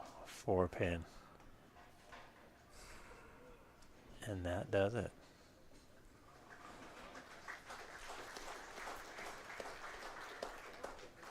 Some great bowling this weekend. He might have been a little bit slow, but still a great shot. I like that shot. Yeah, so did I.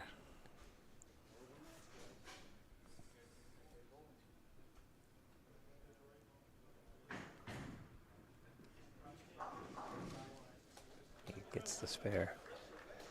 And that's That's pretty much the end of this game. that's it. So Mike Bailey is your 2024 PBA50 Loveland Southwest Open champion. That's a lot to say. yes, it is. Great run by Rich Corin. I mean, he was out of the cut for a while Yeah. and then shot a massive game to get in there. So, Bowled his way back in. yep. Never stopped grinding. That's And better. there's the shot he wanted to throw. Yep. A little more. It had just a little more You steam can on see it. it. Yep. Yep. It was a great tournament. Well, great championship match came down to the 10th frame. First of all, we recognize our runner-up. Visiting us from the Northwest. I think we're going to have a trophy trap. From Portland, Oregon, taking home a check for $1,400. Nice round of applause for Mr. Rich Corwin.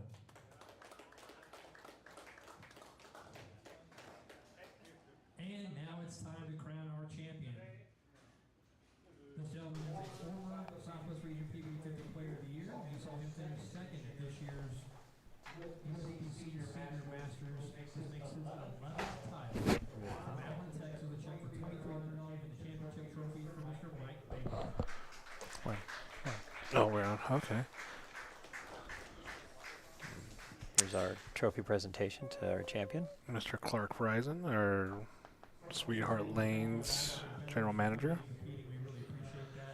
Just heard that this was Mike Bailey's 11th regional title. Takes home a cool check of $2,300. Not a bad day's work. That is a Pretty nice weekend's work. Yeah.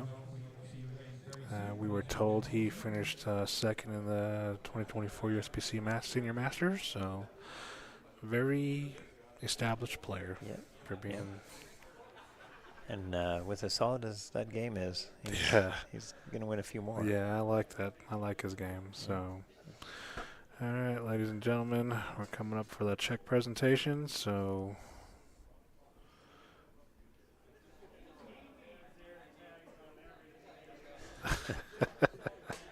All right.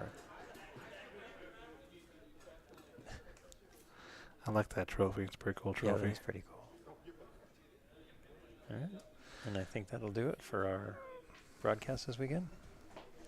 So thanks for tuning in.